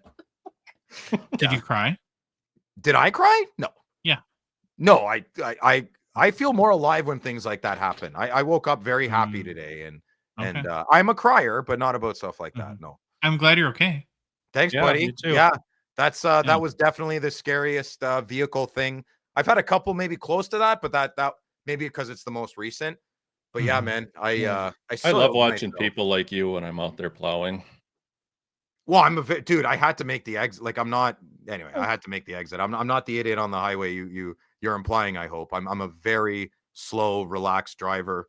Mhm. I don't like being behind idiots, which is why I wanted to pass But them. like in retrospect, maybe you could have driven 4 miles ahead to a different exit, For the taking the next time to exit? turn around. So these guys held up on a 2-lane highway, even though it was 3 for 4 kilometers. So my rule in my head is just get in the right lane 4 kilometers, which would be like 2.5 miles Mhm. before the exit. I've never had Mhm. problems with that. So I didn't know these guys were, if I classified these guys as driving idiots, I would have gotten in the proper lane way before. Yeah. Sure. Just it was just really bad luck. So in retrospect, I should have just missed the exit, right? I shouldn't have punched it. Yeah. That was an idiot move on my part. You are correct. Yeah. Mhm. I thought the truck could handle it though. I thought I could plow through it, Thank but you for admitting you're an idiot. you got it, no problem. You got any weight in that bed? In my bed, Yeah. I got 2 sandbags, but not much. No, the trucks. I got 4-wheel drive, man. High low. I know, but Trucks. still a little weight helps. We Yeah, need I you, was just Phil. You curious. got to take care of yourself, buddy. You got to. Yeah, it's very uncharacteristic. I don't pass people. Yeah. I'm driving Miss Okay. Daisy, man. Yeah. Let's talk about something else. No one Yeah, wants to Yeah. talk about please. Well, wasn't that big of an adventure for us, but Louis and I and Tori from the Mhm. Gongshow Discord, another Twin Cities resident here, set up at a local card show near our home. There's Baba Louie and That's Tori and great. my sweet daughter, baby Ava. You can see her in the rep in the Gong Show Mhm. sweatshirt there on the far right. Losing her mind. Yeah. Yeah, she was bored, but we've pumped her with snacks for 7 hours, so that helped her get through it. And we had been planning this for a couple weeks. Louis, of course, was way more organized. Me, not so much. Is anyone surprised? Should we pause for shock? No. No. 7 hours. That's a long time at a show, guys. It's Yeah. hard to argue. It is hard to argue. 5 hours I do, and I'm like, oh, I'm ready to leave at 3. Now, because of this show, honestly, I didn't even have time to price everything. So Louis was a very good friend and came over on Friday night and helped me price my cards. You did, Louis? Oh, that's good, buddy. Yeah, he was writing the show, and I just started pricing stuff, and Yeah, I You mean, it's like there's not a lot of free time around here, but so he was pricing my cards. And one of the things, I had this old box of Pokemon, like literally during the pandemic when there was no cards and I was kind of getting back into collecting and I just wanted to buy stuff because it's fun. I would go to Target, the grocery store here, and then all there would be is like those little like I think they were called booster packs of Pokemon, like what $3-4, and I'd buy one or two, right? And then I had this thing of Pokemon cards, and I'm like start looking through it, and I'm like we're comping them like $350. I'm like, What? Mhm. What the- $75, $150. I'm like, what the heck? So I actually took 4 cards and sold them for $400. There was a couple dealers right across from us. That's crazy, man. One of them was fake. And what was really amazing to me, not knowing anything about Pokemon, because I had bought a number of collections too, and I think that one came from a purchased collection that I bought on like Facebook Marketplace. How fast they knew it was a fake. Like I had no clue. And so I took it to one Pokemon dealer. I was like, I think this is a fake. Go ask the guy like 2 tables down. to get a second opinion, and he like takes him a second. He's like, "Yep, fake, totally." I'm like, "Oh, geez." So I just gave it to some kid, but I got like $400 for 3 cards. So, So I put it back into Yeah. circulation. Yeah, I was thinking that after later on when I don't know well, why I was in fairness to pondering me, it. I asked like, "Well, what do I do with it? Do you have a garbage?" He's like, "No, just give it to that kid." I'm like, "Okay, kid, do you want this?" Hey kid, you want some fake merchandise? Well, and he said something weird, and I don't know if this is a Pokemon thing because again, I know nothing about. I'm not like Phil. I'm not America's favorite Pikachu. He said that like that some people appreciate fakes in the Pokemon world. That's the silliest thing I've ever heard. I in don't my know. life. That could be completely off base. I'm not Maybe vouching for for that. like Just what he said. from a creativity standpoint, maybe. Mhm. Does he set Winnie P's too? I mean, sorry. Yeah, can you drive? Maybe. Overall, we didn't sell very much. It's kind of the same old hockey story here in Minnesota. Mhm. I had fun though. As bored as she was, it was nice to have my daughter there with me, Was it and it Bumper? was great to hang out with Tori. He's a great guy. Mhm. Really enjoyed spending time with him yesterday. So, Louis, what were your thoughts? S- Fun hanging out with you, Tori. Just I've only set up once at a card show before. And Mhm. it was probably 25, 30 years ago I did that, Oh but wow. it was a good test with the things I brought to see what people were really interested of the hockey collectors of what Yeah. they were interested in, and people are going for the big bangers. They're not looking for the cheap stuff. And just I mean, it didn't even have a lot of I couldn't give cards away to kids. They hardly came up there. I was waiting for kids Yeah. to come into the dollar box and grab 4, 5, 10, 15 cards, and I was just going to say, "Take them. There you go, bud." I mean, get to do that. Everybody's No, looking at eh? all the other stuff. So I think I'm gonna redo 1 or 2 more last rounds on team bags and pass them out like I did before. I think I got rid of probably 20,000 the first time I did it, but I'm either gonna do it again or just put online, go on Mhm. marketplace or something and say, 40,000 cards, $100, here you go. You're gonna more than triple your money off of it. Just get it out of here. Because Yeah. obviously people don't. I shouldn't say obviously, but sitting there watching what people were looking at, that's not what they're after anymore. So I'm You the have to know odd. your audience at these shows, right? I think Mhm. that's like there's cards that I brought that probably would have been like better in a Slab Sharks auction or Fanatics Weekly or something like that. Sure. Where I think at a show like this, Louis, it's if you have Kaprizov Young Guns, Boldy Young Guns, Right. right? Those Which kind of cards. I should have brought that stuff with, but I didn't because I Mhm. kind of wanted it. But yeah, okay. If I'd have done that, I'd have probably moved that stuff. But so what was there with us? 4 total tables of hockey, Yeah. right? And then ours kind of. Well, what Josh didn't say is, there's a stack of he all of his were slabs, but I got a stack of basketball slabs, baseball slabs, um, football slabs. So it was kind of a Hodgepodge. multi-card gong show table, Yeah. but it Did you was guys fun. talk? Did you Go ahead. talk to other dealers? Yeah. Chat them up? Yeah. What's the main selling thing? They like local, so wild players. Um, clearly dollar boxes aren't working, right? No.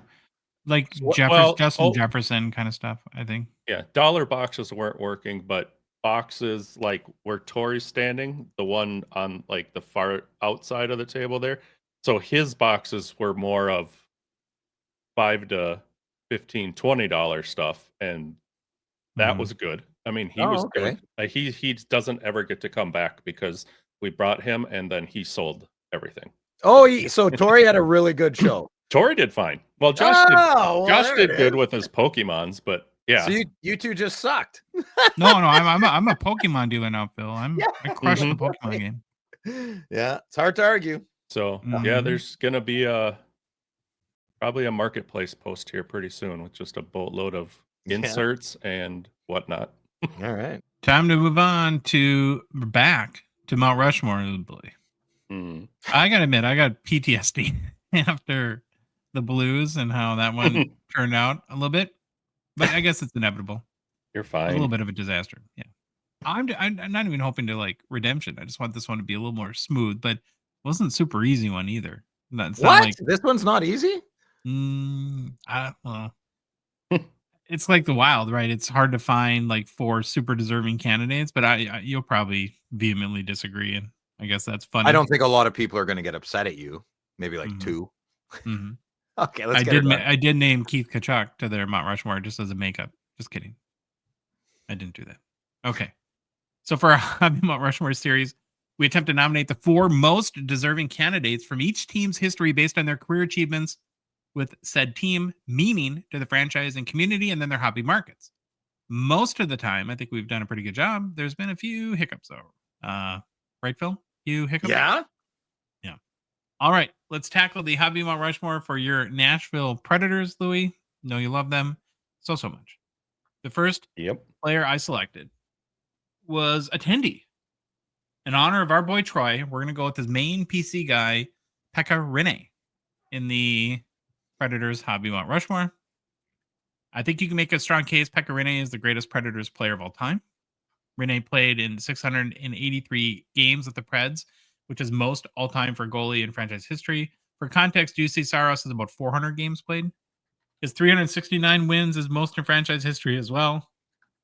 And over his career, he had a pretty amazing .917 save percentage, which is highest in franchise history, and .243 goals against average, which is lowest in franchise history. Rinne won the Vezina Trophy with the Preds in 2018, one of the very few Preds to ever win a big individual award. He was also the King Clancy Memorial Trophy winner in 2020-21. One time first NHL or first team All-Star selection, one time second All-Star team selection, led the team to the 2017 Stanley Cup Finals. And when I say led the team, listen to this. Mhm. In that postseason, he posted a 1.96 goals against and .930 save percentage over the entire postseason. That's pretty good. It's kind of crazy they didn't win the cup, if that given those numbers. Now his number 35, Pekka Rinne's, was the first number ever retired by the Nashville Predators. Most importantly, he scored a goalie goal in 2020. One of 12 players to ever do that, or something like that. 12 goalies. Remember when And we in were the past- kids? When we were kids, only one goal. Only Hextall did it, right? Yeah, I think so. Yeah. In the past 12 months, per card letter sales history, 1,550 Pekka Rinne cards have sold in the secondary markets. Of those sales, 0 were for more than 500. And here's something kind of funny. The Mhm. 2 highest all-time selling Pekka Rinne cards ever sold are, they're booklets, and they're from Troy. The monumental patch booklets he bought on Slab Sharks a year and a half ago or so. That's hilarious. This is, I think, the 3. I think 2 we paid $385 each for, and 1 was a little bit less. But yeah, Oh, there those you go. Good prices. Mm-hmm. So Pekka Rinne, now Phil, you have any scoffs or problems? You want to roll your eyes at me? You want to call me dumb? I don't know your top 4, but it's I'm probably going to agree with it, and I'll probably make fun of you for a couple. Yeah. Okay, thanks. The next player selected, or what about you, Louis? Are you on board with Pekka Rinne? Yeah, he's got to be there. Okay. The next player selected was Roman Josi to the Predators Hobby Mount Rushmore. Josi has played his entire 14-year career so far in Nashville. His 959 games played is the most of any player in franchise history. His 723 points is not just the most for a defenseman, but any player as well in franchise history.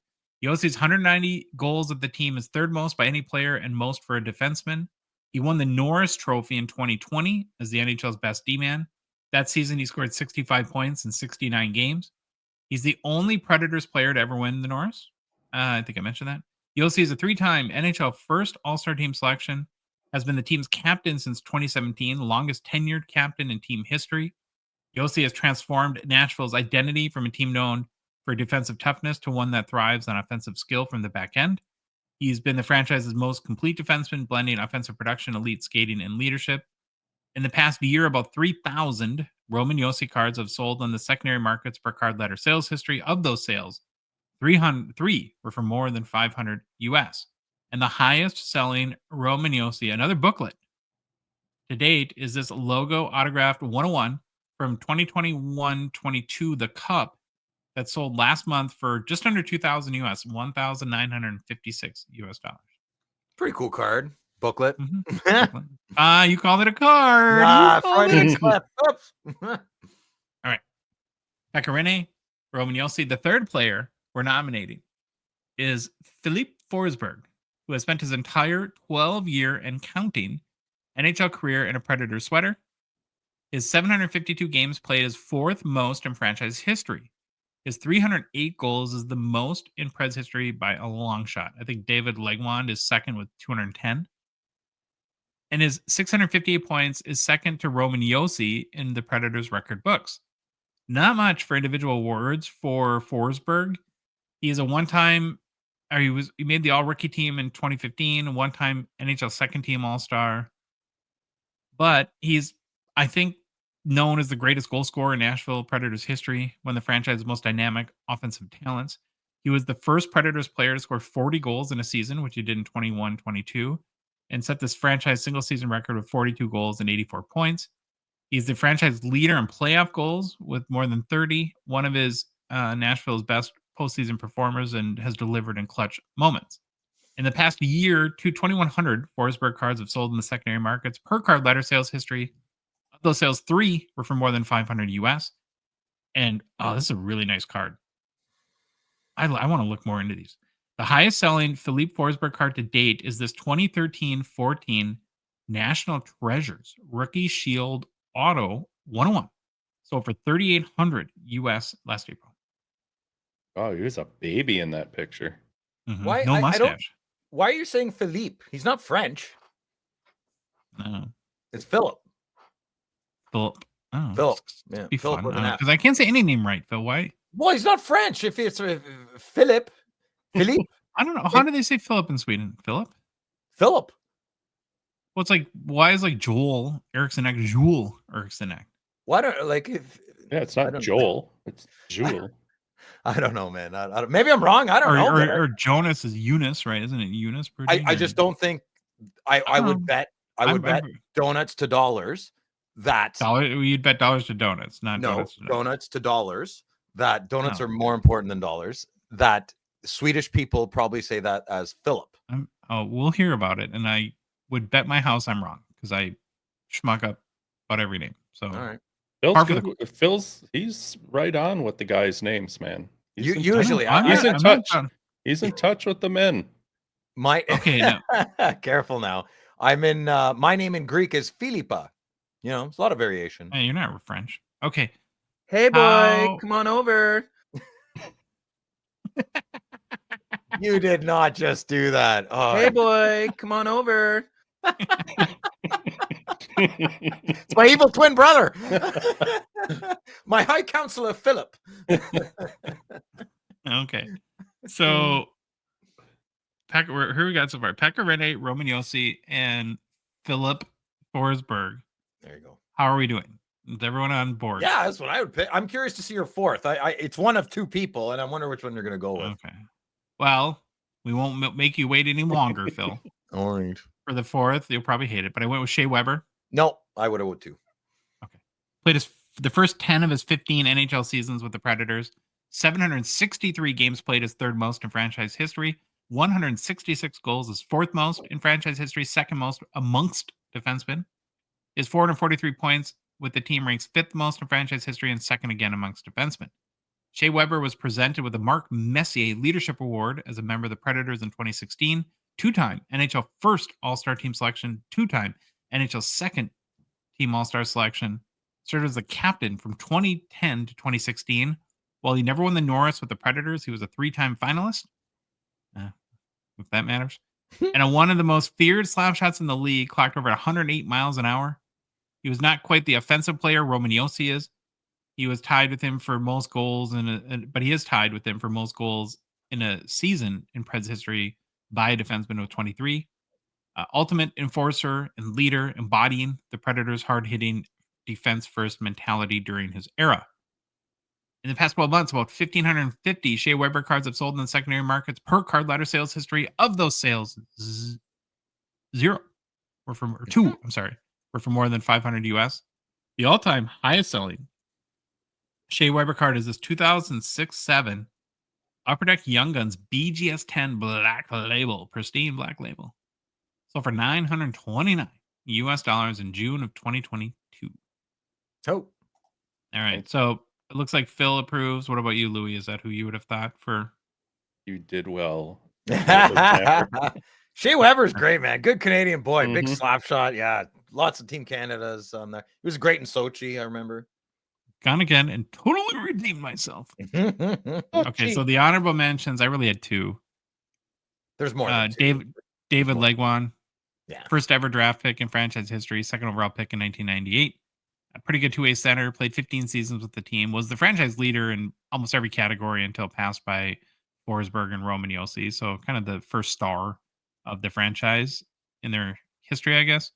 And then I picked a UC Saros, who's had a great career so far, despite this year, but is not anywhere near yet Pecorine, so he wasn't going to beat him. But what are you thinking, like Matt Duchene or something like that, Phil, or who? No, What are the other names?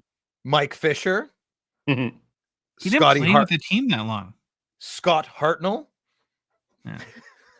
Like Mike Fisher played like 300 games or something like that with the team. No, played more than that. I'd say closer to 500. Yeah. I don't think so. Hold on. I say closer to 500 than 300. What say you, internet machine? Well, the internet machine has spoken, and Mike Fisher played what? I'm gonna guess 468. 470. Let's make it 470. You're right. 429. Ah, wait. Yeah, I'm better. I'm closer. We're both 21st most in franchise history. Ooh.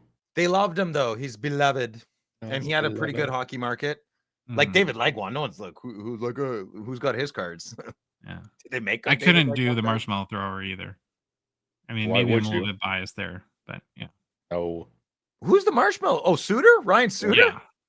Yeah, He's your Danny Heatley, right? Yeah. kind of. All right, we got 4 teams left to pick. Jets, Stars, Avalanche, or Wild. Who are we going with? Oh, let's do Stars. Yeah. You gotta I what do don't you care. think, Louis? Doesn't matter to me. Stars will be next. But it's Dallas Stars. Mm-hmm. Oh yeah. Yeah. We'll see if I'm like burned out in Mount Rushmore, but part of me wants to do 3 more, maybe Hartford. 4. Hartford, Quebec, Stars, and then would we do Thrashers? No. No. No. Okay. 3 I more. what is it? The Anaheim Flames or San Jose? The Seals. The Yeah, Seals Atlanta before them. Flames from the Atlanta WWE. Flames, whatever. It's so funny. I was thinking West Coast. It's stuck in my head. West Coast, East Coast. Time for some new product releases, which is brought to you by our friends and partners at Mint Inc. Mint Inc. is a place in Toronto for boxes, singles, trade nights, tons more. Now, mark the date. The next Mint Inc. trade night is at the end of the month, Friday, February 28th from 6 to 9 p.m. It's free to get in, but space is limited, so you have to register at mintinc.ca to get your spot. If you're not in the GTA but live in Canada, well, no worries. Mint Inc. can ship hobby boxes like the upcoming 2024-25 O-Pee-Chee anywhere in the country. Phil, so you're texting me this morning about your dog breeder's family that's from a remote location in Canada. I think you said Hone, Manitoba, right? You're talking about Hone, Manitoba. You Now, better while believe you're it there- is. Yeah. No, I Now, bought while you're there- Charlie for $100 in an alley. I didn't. Oh, you're using In me Hone, for a bit. Canada. That's weird. You drive all the way to Hone for that. Or in Hone, Manitoba. Well, while you're visiting your dog breeder's family, who you speak very highly about, you don't have to worry about getting your hobby fixes. Mint Inc. will ship your boxes right there to you in Hone, dude. Pretty cool. Mhm. Great service. You go there often, Phil? Hone, Manitoba? Hone? I don't leave my province clearly enough. So All right.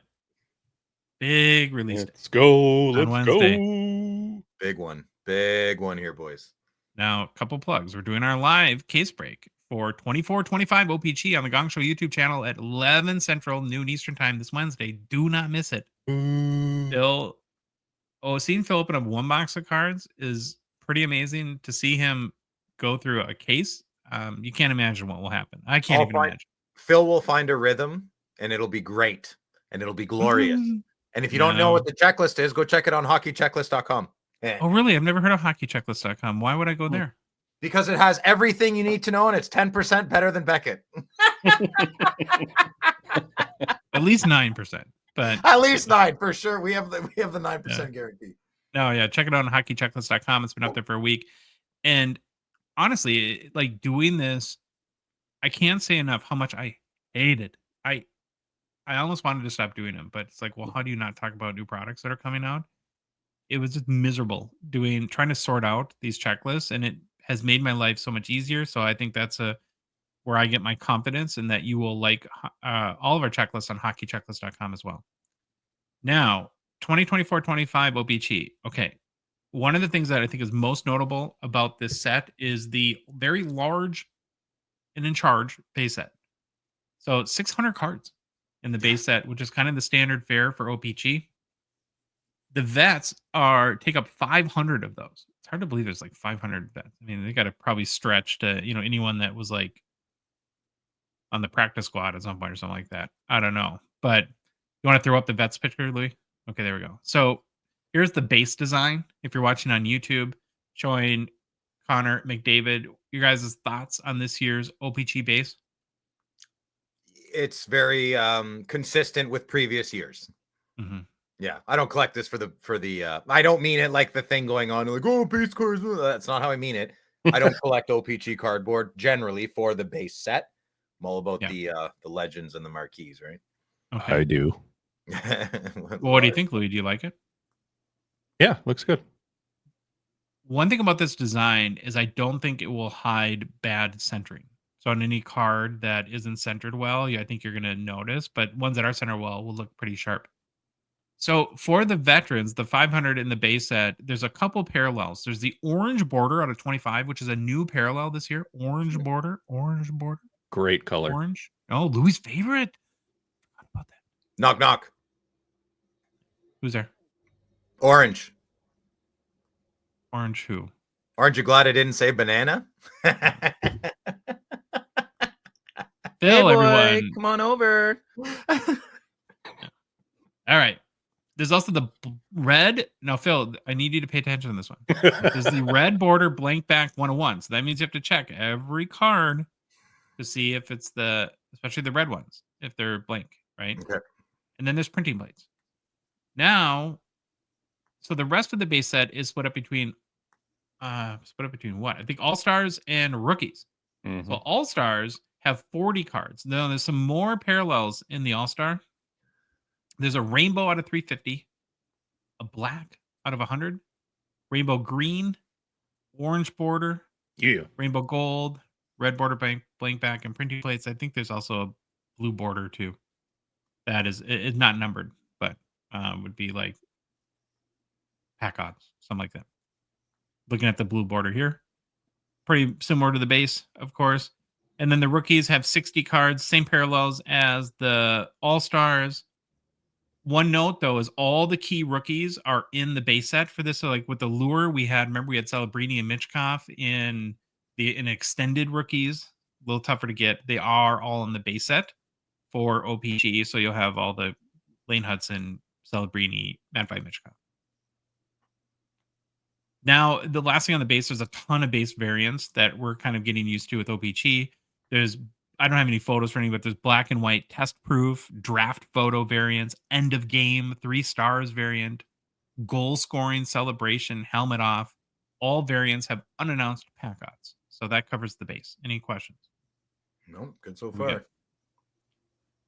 The retro inserts are one of our, Phil, your favorite, one of my favorites too, typically sought after in O-Pee-Chee releases.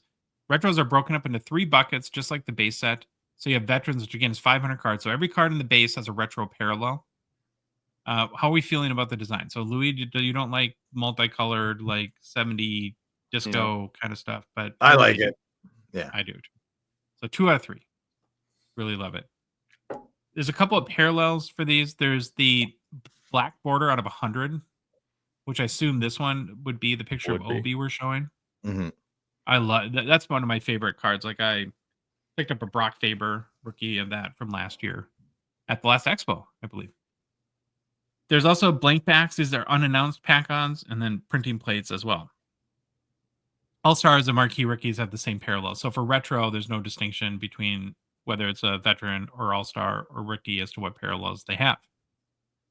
Moving on through inserts, there's the marquee or 3D marquee rookie, which is the lenticular card that is the pretty tough chase within O-Pee-Chee. Now, this year, there's 1 in 864 pack-ons to hit one. There's 12 players on the checklist, 12 rookies. So there's, I think, all the big ones, with the exception of Lane Hudson. So no shimmy shakes, but you do get Logan Stankoven, Macklin Celebrini, Matvei Michkov, Cutter Gauthier, Frank Nazar, Will Smith, and then some other lesser known ones. I'm guessing Upper Deck didn't know that old Shimmy Shakes was going to catch on like he did. Mm-hmm. So it wasn't able to, because they have to do this is where I think it's a disadvantage to them to have to make these sets so far in advance. Yeah. Where they can't react to Hudson being a bigger deal. So this will be that'll be one of the bigger hits. So we want a Michkov marquee 3D lenticular. Yeah. I really love the Bedard one from last year. That's one of the Bedard rookies that I would love to own. Yeah, very nice. Okay, now we got an emotional moment for me. The return of O-Pee-Chee, my favorite incense set of all time. First time it's coming back since 2016. There's no images yet, so I'm a little nervous about the design. I want it to be good. Pack odds are unannounced too. So those are my two big questions about O-Pee-Chee coming back. Are number one, is it going to look cool? Which Upper Deck, I'm sure, will do a good job. So I'm hopeful there. The next one, I'm not as optimistic on. One of the things I really love, as frustrating as it is about the 2016 O-Pee-Chees, is they are darn near impossible to find. Mm-hmm. And that makes it really fun. Like, I would poop my pants if I saw Pablo Bure at the expo. Probably would. But I'm guessing these are going to be more common. No, they might still be rare, but I can't imagine Upper Deck will make them that tough. Like 16-bit rare? Yeah. Which might help the 2016s, right? It makes them even more exclusive. Yeah. Mm-hmm. There are 20 players on the O-Pee-Chee checklist. That includes Kaprizov. Got to get that one. McDavid again. I don't like it. Again? Again. Yeah. See? McCarr, McKinnon. Was McKinnon on the original one? I forget. Yeah. Crosby was on the original one. Bedard. And then most importantly, Phil, your guys, Pasta and AM34. Oh, wonderful. No sends? I don't think so. Oh, brutal. Like who? Brady Tkachuk or Tim Stutzel. Mm-hmm. You don't want Brady Tkachuk on your team USA? Of course you do. Come on. I'm just glad you're not Italian, Phil, because how much you hate pasta, that would be kind of awkward for you. I don't hate pasta. Jay misrepresented me. I still gotta listen to you on the podcast. I haven't listened to it yet. Jay sent me a secret recording of you like spit crying how much you hate him and hate Boston. Oh, did he now? So you guys talked about me, eh? Mm-hmm. Yeah, you came up. Wonderful. Now, the only thing that I know what will happen for sure with O-Pee-Chee is you'll buy like 3 sets by the time I have 2 cards, and then you'll remind me every day about how, do you have the Kaprizov yet? I think I have like 9. No, wait, I have 13. I forgot about the 4. I'm not buying Kaprizov. Hey, don't worry. it'll be okay because he'll just follow it up with this. You can hold mine, Louis, if you want. All right. What next big hits do we have with O-Pee-Chee? You want a segue, Phil? Trying to. Okay. The next, another popular insert set is O-Pee-Chee Premier. Now, it's not every card. There's only 100 cards on the checklist. Oh. I like the design. This is so hard to tell because this looks like Parker's Champions. It does. You took the word right out of my mouth, buddy. Yep. Oh, good call. Good call. Now, the only parallel that O-Pee-Chee Premier comes in is a big one. It's the Diamond Rainbow out of 75. Diamond. Yeah, it's awesome. I have the Bedard of that one, the red one. It's nice. Way to break. Okay. Yeah. Now, the next one are not typically worth a lot, but I do love the playing cards inserts in O-Pee-Chee. The 54 card set has 52 playing cards and 2 jokers. Pack odds get tougher the higher the card number. So cards 2 to 10 are 1 in 6 packs. Jack to King, 1 in 34. Aces, 1 in 101 packs. And jokers, 1 in 203. I wonder who the jokers will be. Oh, I didn't look. It's usually a mascot, right?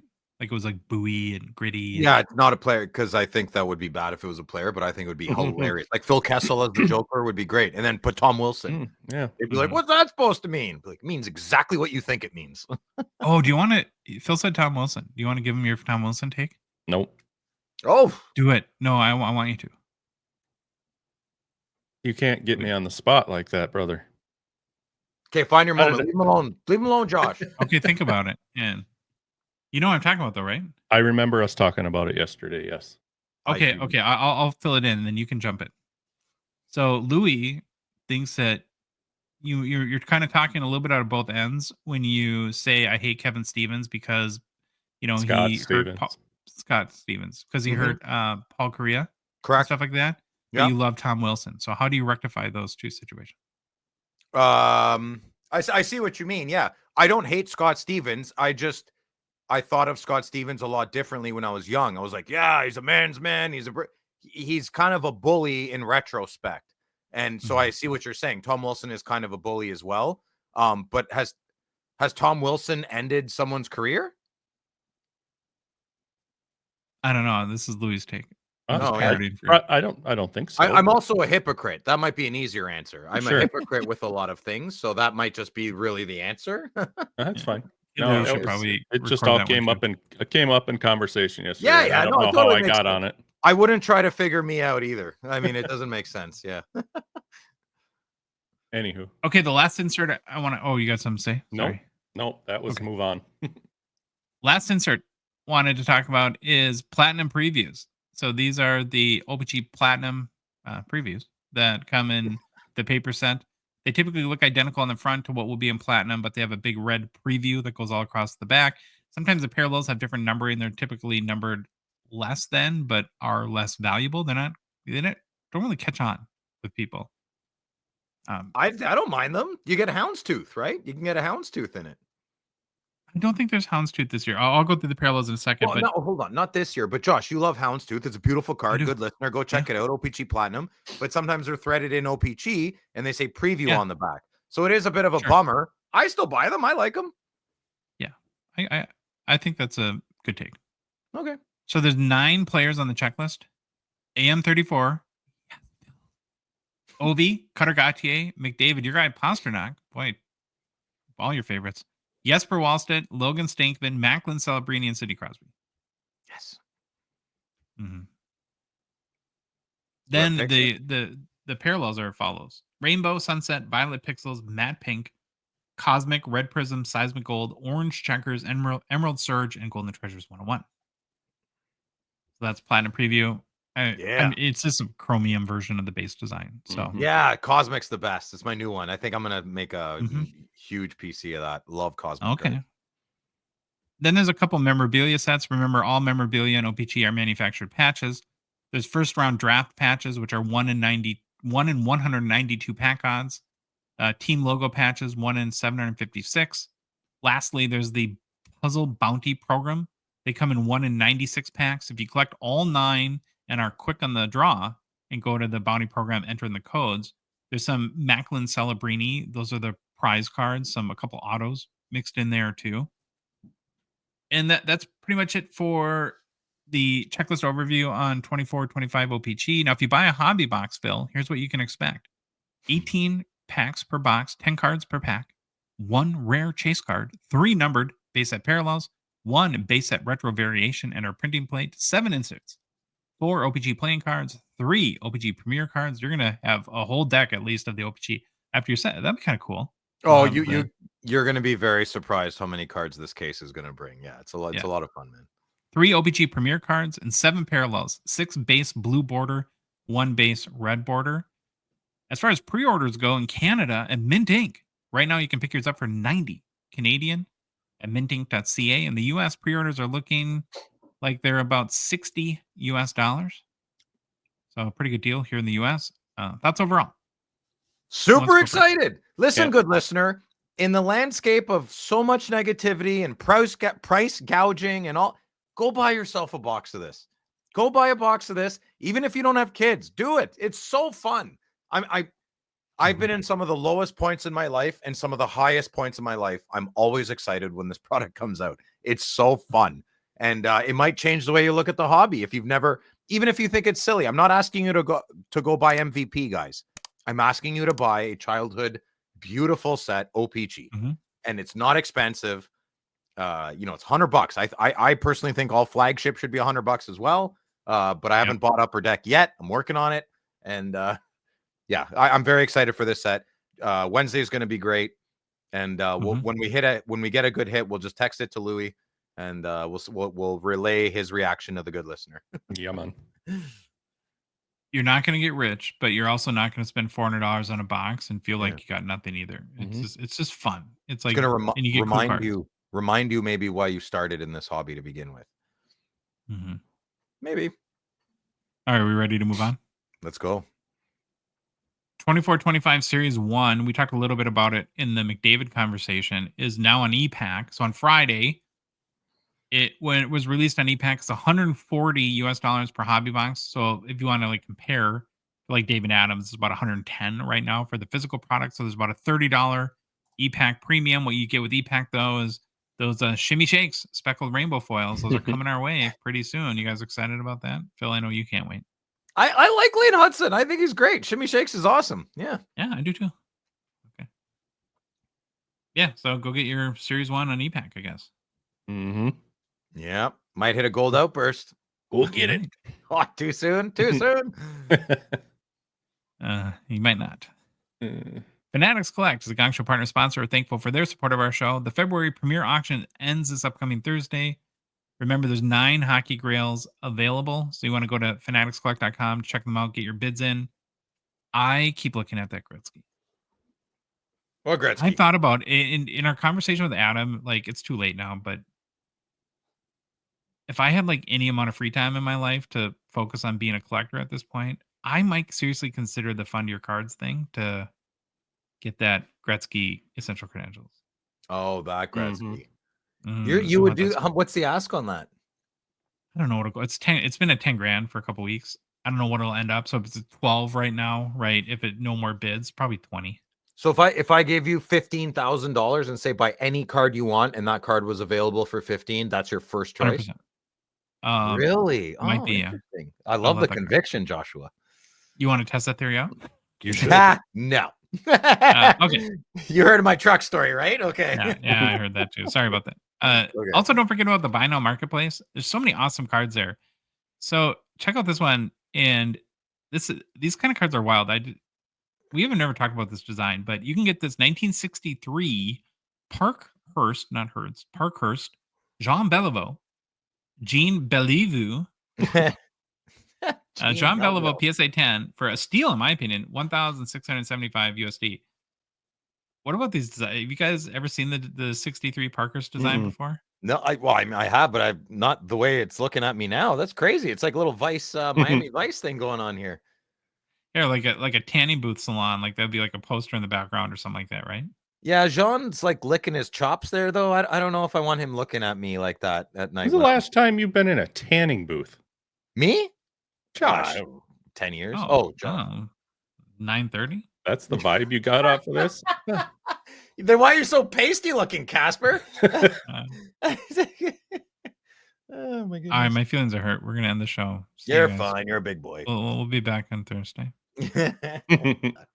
Finally, the current Fanatics Collect weekly auction is live. The weekly auction is live. We'll run through this upcoming Sunday night. We're going to preview our favorite vintage or modern cards like we always do on Thursday's show. In the meantime, head to fanaticscollect.com. Check out the cards in this week's auction. Mailbag time. Mailbag time. Good questions this week. From Instagram, kicking her off, BLN Cards. Did the special 7 box of the cup ever get hit? I have not heard or seen or anything that it was uncovered at this point. What's the special 7 box? I forgot all about it. It's the Lucky Sevens is what they called it. So it's a box of the cup that does not have 6 cards. It has 7. And it's all of and they added a 7th rookie out of 99. And all 7 cards are the top 7 rookies numbered 7 out of 99. Holy, so just one box, obviously. Just one box. It's called Lucky 7 box. Wow. Yeah, I haven't heard anything about it. What So year you though? would- Wait a minute. What year are we talking? This year? Last year? Or 2 years 22, ago? 23. Okay. Okay. So it'd be like Wyatt Johnston, Matty Beniers, Slavkovsky, that whole crew. Owen Power. Imagine CT scanning that box. Be like, I think I'm gonna open this one. No. Fan mail. Rod. It says, hey guys, I have a question about E-Pack. Oh, it's a Phil question. Just a little bit of background. I'm 50 and was a huge collector up to about 1993. Then school, wife, kids happened. I'm still a big hockey fan, but haven't bought anything new for 30 years. Was watching the first game of the Four Nations tournament. Oh, and saw up the plug for Upper Deck packs. Went to the website, set up my account, and bought some packs. In all honesty, I don't know how it all works. Do I eventually get the cards in physical form, or are they just digital? The reason I ask is I pulled one of the Connor McDavid signed card out of 10. Oh, God. Guy has one Figure. pack in 30 years and gets a McDavid auto out of 10. Good for you, Rod. That's awesome. Yeah, that's good. Nice. So my question is, do I eventually have to submit this one online to get a physical card? And also, what's it worth? Are cards from ePack even able to be sold? I see a trade platform, but no selling. Yeah, okay, so Rod, we're going to let our ePack expert Phil take it. Okay, I'll keep it simple because I don't want to make too many mistakes. But you made a comment there, Rod. Do I eventually have to submit this online? So the card's already online and it's already being housed in a warehouse by ComC. So ComC has a beautiful relationship with Upper Deck ePack. Well, just with Upper Deck. So lots of folks do not touch the physical cards. That's how they hobby. Okay. You can get that card sent to you in a couple of different ways. You can have nothing to do with ComC. So forget I said that altogether. And all the information that you submitted when you signed up for Upper Deck ePack, if you go to now this is where I'm not good with the tabs, but there is a transfer tab, I believe. And in that window, you have options to transfer your card to your house. I would follow that yellow brick road doing there. So if you're getting your card directly from Upper Deck ePack, that is one avenue. I would like to suggest to you that since they have a good symbiotic relationship with ComC, what most people do is they transfer their card off of ePack and send it to their ComC account. Now, if you really don't want to do that, just don't and forget it completely. But ComC is pretty awesome. You can navigate yourself through that website as well. It's pretty archaic. But if you're 50, like you said, you'll be okay. Another third avenue for you to do, which I would recommend before anything else I said, would be sign up to the Facebook Facebook group that's run by Ben Berry. We've had him on the show. So Ben Berry demystified a plethora of information on one of our previous episodes. I don't know what number it was, but you could type in Ben Berry or ePack on our YouTube channel, and I highly recommend watching that. I just scratched the surface. But your card is not digital. Your card is physical, and you can get it to you. But just explore some options with ComC and the Upper Deck. I don't know where you live as well. If you live in the States, you're lucky. If you live in Canada, be very, very, very careful how you get that card shipped back to you. I don't know. I guess I'll stop there. Yeah. That was good. And feel free to reach out to us if you have any other issues. Discord, East Coast 76. Question, please. For typical graded card purchase, how much cost is built into the price of the card versus the same version of a raw card? I'm thinking of cards that are not upcharged for graded conditions, which also burns me. Same service, different price. Why? I feel like we addressed this. I'm not sure exactly what he's getting at. Are you? And it seems like he's not a fan of upcharges. We've talked about that, but Yeah. What do you think, Lee? So I get he doesn't like upcharges. That's cool.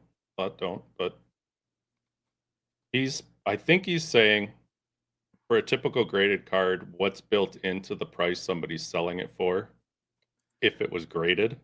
Honestly, you might get a card that's graded an 8 cheaper than you're gonna pay to buy the card raw and then send it in to get graded. If that kind of He's looking for that formula, kind of, Mm-hmm. Oh, East Coast is smart. I'm maybe just curious of our opinions. I think that's what he's saying. Yeah, I don't know. Upcharges burn me too, dude. It's pretty much my biggest beef, and I'm not that passionate anymore about it. And I don't know. See, I don't sell them. I don't sell graded cards. So if I got a 10 back and I got an upcharge, I don't know the dollar amount of the upcharge depending on the card. Everybody's selling it for what the comps we're seeing, so it could all differ. You could make $30 more today on the card, or you could make $5 more on the card the next day after you put in all your fees. So that seller that you're buying from, he's still just going off of regular comps. So I don't see for you, East Coast, I don't see a built-in price. It's going to be for the seller of what he needs to move it for, and hope his comps cover if there was an upcharge, or at least the cost of grading the card. Does that make any All sense? right. Feel like Good I to was me. fumbling? Yeah. I think you said it well. All right. Discord, Hank Carolina Cards. With the recent prospecting talk of Shane Pinto, and Owen Tippett, are there any prospecting success stories? Well, sure. Like McDavid. I can't tell if he's Matthew. taking a shot at me or what. I hope he is. I hope you are, Hank. Yeah, me too. Such as good examples, the Young Guns started low and saw a significant gain in a couple of years after they debuted. It seems most Young Guns with higher costs are players who are hyped upon arrival, and it's rare to see unhyped players' Young Guns increase significantly in value later. So, Phil, you thought of an example? Yeah, I always think of the same 2 or 3 players, and so Martin St. Louis, undrafted, overlooked early in his career.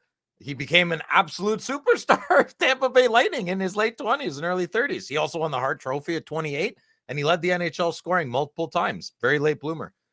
Blake Wheeler, drafted by Phoenix, never played for them, struggled to find his game early in the career, traded to Winnipeg, top-tier playmaker in his late 20s, early 30s. He posted 91 points at age 31. It's awesome. And Brad Marchand, when he came into the league, he was just supposed to be a little turd nugget. Now he's a turd nugget with skill. It's great, So yeah, I always think the same. I always think there's more too, but there isn't really, right? Like you pick it up pretty quick, and if you don't, you're kind of out of the league, Unless you're a goalie, they seem to get better at 30, unless you're UC Saros. Yeah. Can I ask a French question? Is it Martin St. Louis? Martin St. Louis. And then is Martin Brodeur? Why do they say Martin Brodeur? Martin Brodeur. It's Martin. Okay. Yeah, I don't know. It's like if Patrick Roy came out in the league now, it'd be Patrick Roy.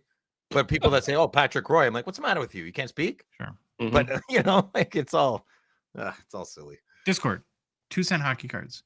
Do you think it would be a good move by eBay to start charging to relist cards? Even if it was only 25 or 50 cents, I think that would help them clean up junk listings, some of which have been listed and relisted for years. I also think it would encourage people to list items closer to the market price. Anyone have any comments on this? I have a cheeky comment. Okay, be cheeky. Okay. So I feel as though eBay has already thought about this ad nauseum, and they would absolutely do this if they could squeeze any more juice out of us. And I'm kind of surprised they don't do it already. So I'm sure they have the reason. Yeah. I understand where it's coming from, like to make it easier to find good cards, right? No, for sure. Yeah. I agree with him. I think there should be, but I'm not a seller, and I just think of like Aaron Lapper in my head. Like, why would you agree with that guy? I don't know. What do you think, Baba Louie? I don't. To me, it doesn't matter. How's that? I don't care if they do or not. Don't look for... That was another Baba Louie Hobby Hot Take.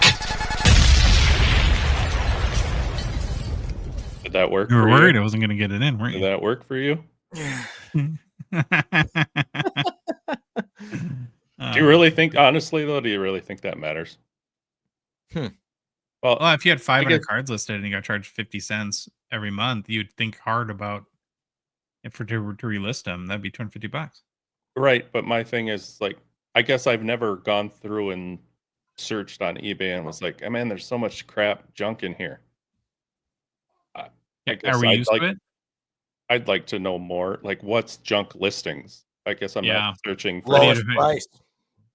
You shop lowest price? I don't look at lowest price. I think his point would just make you think really hard about listing your cards. Like one of your pet peeves would probably could fall into that category. So if you just have $1,000 card and you're like, well, I'm going to put this up for 25,000 and just leave it there forever and ever. If you're charged to do that every month, like let's say after 3 months, you get charged if it hasn't sold in 3 months, then it's like, well, is it worth 50 cents a month to have a ridiculous price on it? I'd be yeah, okay, that makes sense. I would, Cleans it up. Yeah. especially keeping people on top of what the Mhm. card should go for. Yeah. Yeah. All right. Good enough. Good Mhm. question, bud. Discord, our buddy Tori from our show this weekend. T. Olson heard of 70.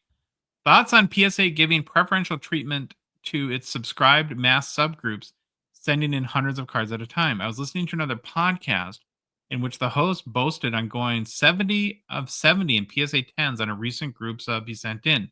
Either he's full of it or something fishy is going on. Well, that host certainly wasn't Phil because he went like over 30. No, but can I answer this one? You can. Mhm. Okay. So I think that was just very convenient of the person on YouTube to mention. So I'll spiel here a little bit. I have an uncle who went to the casino all the time, and he always seemed to win. He always told us about all his winnings, but he always drove the same car for 20 years. So Mhm. I personally don't believe in the single submission or group submission, either or getting preferential treatment. I think we can conspirize. So I'm going to make that a word. Okay. Excellent points for both parties. Conspirize. So group submissions get preferential treatment because they're spending so much more money. So they're going to favor the grades and keep the big group commissions coming back. Or if you're on the other side of this, group submissions get penalized because they're clearly greedy and doing this purely for profit. So the wholesome granola eating graders will favor the lonely of the lonesome cards more favorably because they're rooting for the little guy. I think they're all very nice stories. I think the grading companies are primarily focused right now are grade as fast as possible, grade as efficiently as possible, and grade with as much consistency and accuracy as possible. I don't think they're looking at who the senders are. I just think we're witnessing a massive influx of graded cards more and more every month. And PSA, SGC, CGC, let's even throw crap. I already forget. Dave, our new grader. NBA? Yeah, there we go. NBA, not even close to Dave. I'll Dave throw them all works. in there.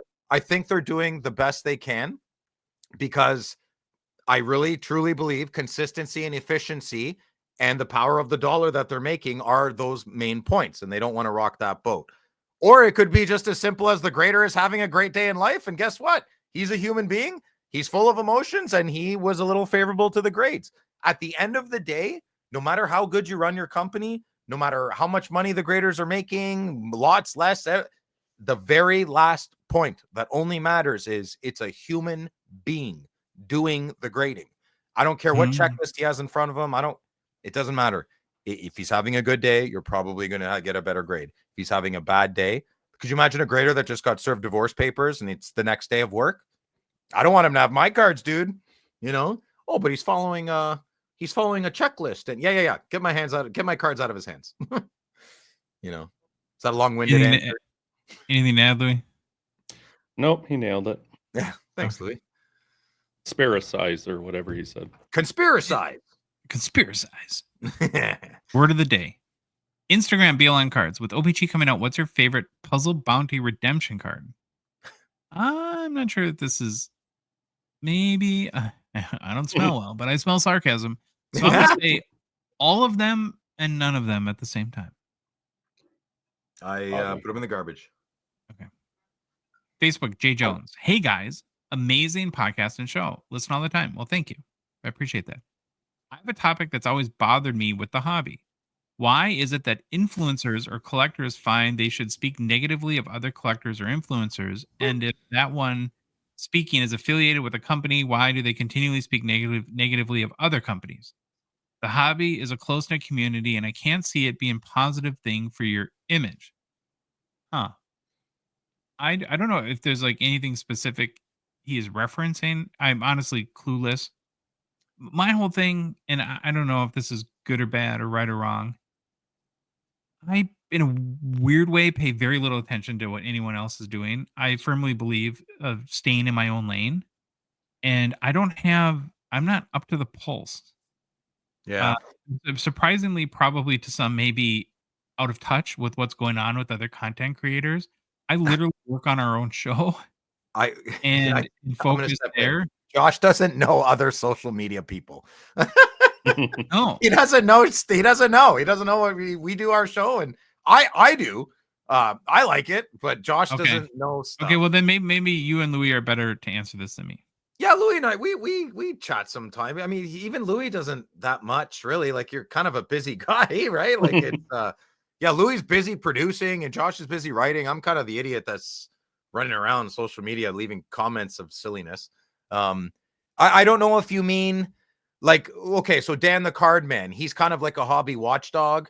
And he comes across extremely negative all his episodes. So I don't really watch it. Is Dan a negative guy? I don't know. But his content is about information that's new and you need to be aware of it. I don't really like that kind of content. I'm being very careful. I'm sure Dan is a great guy. Jeremy has him on his shows all the time. He's very knowledgeable, but Dan doesn't show his cards and Dan doesn't talk about what he likes in the hobby. So I don't watch Dan. I'm just using him as an example. Jeremy has a great show on Saturday nights. It's much more serious than I want to get into. So I kind of pick and choose what conversations I want to pay attention to. But Jeremy scratches an itch of a big part of the hobby. Most guys in the hobby treat this very, very seriously. Mhm. I have my moments as well, but that's good content for you. And I think some people would think Jeremy's content might be negative sometimes if they're talking about controversy or whatnot, but it's not. It just has a negative feeling around it, right? So Sure. and maybe you mean more influencers calling out other influencers like Mojo and Blez and Sports Card Radio, and I kind of find all that stuff funny. I don't know, it doesn't bother me. But careful what you consume, right? So I've been noticing lately in the last few weeks, just reading Twitter puts me kind of in an anxious place. So I've stopped reading a lot of Twitter, and I'm wondering if content, even about sports cards, is having the same effect on me, right? Should I be watching a 10-minute YouTube video when I could be making one myself? I'm a builder. Yeah. I'm a builder. I'm not a destroyer. Now, I'm not saying Dan the Cardman's a destroyer. That's not what I'm saying, but he's not building something. He's taking something that someone else built and he's analyzing it. Mhm. I don't like that. I'm not a maybe a destroyer is a wronger word. I'm a builder. I like flexing my brain and being silly, and I've always been like this, and I just hit record. Josh has always been really good at his job, so he's very structured in this format. It works, right? I don't know. This is just an outlet. For me, Yeah. I don't care what somebody thinks. You don't have to like I'd me. rather fight them. Like, you know what I mean? You don't like me? Fine. Use your words. I don't care. But like, put on some boxing gloves. It's fun. No one's going to die. Let's box. It's good. Yeah. As long as you're not like 6'10" and like 280 ripped or something. Whatever. I'll bite you. I don't care. But yeah, like YouTube wars and backs and forths. Nah, I'm good. I'm good. Just call me. We'll talk about it. Yeah, I don't know if now I'm curious, like, are there like big like spats or something like that? Or I can't think of anything. Okay. Like I always say, we live in a gotcha. Okay, here's a perfect example. Remember when who's the cleaning service? Bert's Card Care? Kurt's Card Care, right? Okay. Yeah. There was never a better opportunity for certain YouTube channels to just to flex their virtuous ways. And what kind of chemicals are in there, Kurt? Like, I've never seen more environmentalists in my entire life when Kurt's Card Care was like the premium issue going on, right? And that's when I'm off. Wait a minute. People weren't saying that it's going to ruin the environment. People cleaning cards are. No, but they're like, we don't know what chemicals are in there, so you can't make that. Like, they're all of a sudden everyone's about government regulation. Give me a break. They saw a guy who was making some money with some funny little juice, and he's well-spoken. And this is my take. This is totally my take. So Jeremy had him on his show. Funny little juice. Now I want to make one called Card Juice because I think that's a funny name. Yeah, juice is a great word. So Jeremy Lee had Kurt on his show, and I thought Kurt did great. Kurt got destroyed on media. Destroyed. Dan destroyed him. Sports Card Radio. Everybody did. That's fine. I mean, it's all for clicks and everything, but I stay out of that. I don't want someone to destroy me. And they go ahead, but I'd want to go on their show. I'd be like, no, let's do this in real time. What's up? Like, just be careful. I'm rambling on nonstop. Be careful the content you consume in general, even in cards. I've been noticing in the last couple months, it really does affect. It does affect the input, right? Like what's going on in the brain. So it's a hobby that we're supposed to love. It's supposed to be enjoyment. It's supposed to be from an escape, right? From the stresses of life. And it sounds like, and there's every flavor of ice cream out there. It sounds like what you're saying of content you like, Hmm. and to each your own. And all I can speak is for my own purpose. And Jeremy's the only show I really watch because I find it he does such a good job, and I find it entertaining, and I learn a lot from it. But in general, I think like with as much experience as we have doing this show, we could come on twice a week and find every reason to burn down the hobby. Yep. We could fill 3 hours every twice a week. But it's like I don't hate this hobby. I love it. Yeah. I don't hate hockey cards. I love them.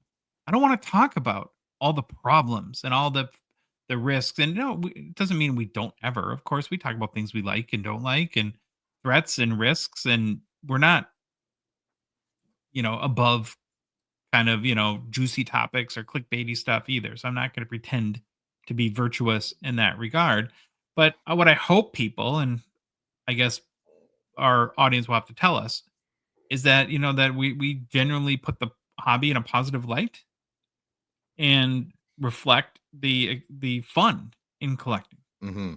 I purposefully, I need to mention something. I'm very aware. I make a conscious, I can't say that freaking word, conscious Conscious. conscious effort to ignore certain truths. And I'm sorry, like I just like when I was a huge PSA fanboy, the upcharges really bothered me, but I ignored it, and I wouldn't even talk about it. I wouldn't even enter a conversation, and then they hurt me, and then I hurt myself, and then I had to reconsolidate my thoughts, and I'm good now. But even in the hobby, right, like CTC scanning, that absolutely terrifies me. It really does. I'm putting it out of my mind as much as I can, and I'm very aware. I turn a blind eye. Sometimes the truth does hurt, and I don't want in my beautiful little hockey hobby with my handsome friends. I'm very protective of that. So when some nasty things happen, Mhm. sometimes I as a human being, we just block it out. And I'd be lying if I said I didn't. I can't think of a good example right now other than the upcharge one, but sometimes when something comes up, I ignore Well, it. I think CT scanning is a good example, right? So I think that's important information for people to know. But does it mean that the hobby's over, the sky is falling, everything sucks? Hmm. Oh my Hmm. god, I hate life. No. This hobby's the worst. Nobody should do it. No. It means the net effect of the whole story is you probably shouldn't buy a box of the cup on eBay, Yeah, that's it. right? I mean, That's yeah, the and, real and so point. That's the now point. now we know. And guess what? I can still enjoy my life as a collector, not buying boxes of cup on eBay. Right? So it's important to know. You should know it. You should understand what the threat is. But it's and the reality is, and again, we're not innocent here. Our show, so I'm not trying to like project that. But it's something that I do think about a lot and try to balance as best as I can. From a content perspective, it's incredibly easy to tear down. It's a lot more challenging, and you have to be a lot more creative to build up. I want to add something. I know maybe we're beating this a little too much. I think I just realized where this question's coming from because I recognize the name. I could be totally wrong. A couple weekends ago, two friends, one friend was I found very, very not cool to another friend. So our good friend Jeremy Lee hosts Saturday night lives, and they're serious topics. Like I said, there's a flavor for Josh said, there's a flavor for everybody. Well, Jeremy's friends with this guy Cage the lawyer, and he's very American, popular. Mm, I used to be a yeah. huge fan of Cage. Okay, so I'm watching Jeremy's show, and Jeremy's having the point of this story is be careful who you're friends with, okay? Jeremy's having some new information about the PSA grading was announced, right? We've already talked about it. I don't need to talk about it again. Jeremy had his show that evening. So he just found information, very, very recent. I can only imagine how much money Jeremy has in PSA slabs. I could probably worth more than the house I'm renting, you know? So, anyways, the point is to keep it simple. Jeremy, who hides his emotions very well most of the time, was starting to get a bit emotional, like not just passionate, more like me. Like the Fired arms up. were going and everything. Yeah. So he was going pretty hard. Jeremy also, so he was talking about PSA. Something that everybody on the planet knows. Jeremy is a silent investor in tag grading as well. He he discloses that all the time. This time he didn't, because he was so passionate, right? And we, as good friends of Jeremy and even acquaintances of Jeremy, know that he was just being very passionate in the moment. So his friend Cage, who he has on the show, who is a hobby influencer, who doesn't really show his cards either, he analyzes other people's creations. Cage was in the chat for over an hour, and he just dropped a bomb type of question, and he waited for the peak of Jeremy's angst. And his friend Cage wrote, do you think this is a fair commentary when you're affiliated with Tag? And when I read that, before I read that Jeremy didn't address that question for like 8-9 minutes because he didn't see it, I got so mad at Cage for putting his friend. Could you imagine I'm having a bad hour and Josh said something that he knows for a fact will tip me over the edge a little bit? It was so disingenuous. It was so you're mean. saying you try to like put him in a box or something like that? Yeah, he just tried to get him. He got him in a gotcha moment, and it was horrible. Like, give me a break. So I'm going rambling on hard here. Cage very much upset me because he waited for a perfect moment to rile up his friend. That's not a friend. Yeah. So so what was more important to Cage in that moment? Getting clicks and likes and trying to be a lot of these guys that aren't passionate and don't have raise their voice or lower their voice. They think just because they're smiling and they're calm, they're always correct. So if I scream at you and yell at you, 1 + 1 is 2, but you're calm and you're like, actually, Phil, 1 + 1 is 3. In the world we live in now, the calm guy is right. And that's what Cage did to Jeremy, and it wasn't cool. So you're right. It's not a positive thing. Nobody wins from that. And I felt very bad for my friend Jeremy that he got done dirty in that particular moment. Could Jeremy have disclosed the thing earlier? Absolutely. That's not how friends help friends, though. Cage should have texted Jeremy privately and said, don't forget to say this. I know you're having a tough moment. Sylvain would do that with me. He would never call me out in public, not in a non-joking way. Oh, I'm all hot now. Sorry, guy. And I feel bad I have to defend Jeremy, but there's no defense or attack here. Be careful of the content you take in. Yes. And be careful of people who say they're your friends in this hobby. Actions speak louder than words. I sit here in the corner just quiet because half the time when stuff like this comes up, it just I seem to just soak it all in and try to look at what one's trying to do, what the other's thinking and trying to do. But it doesn't just have to be with influencers and collectors.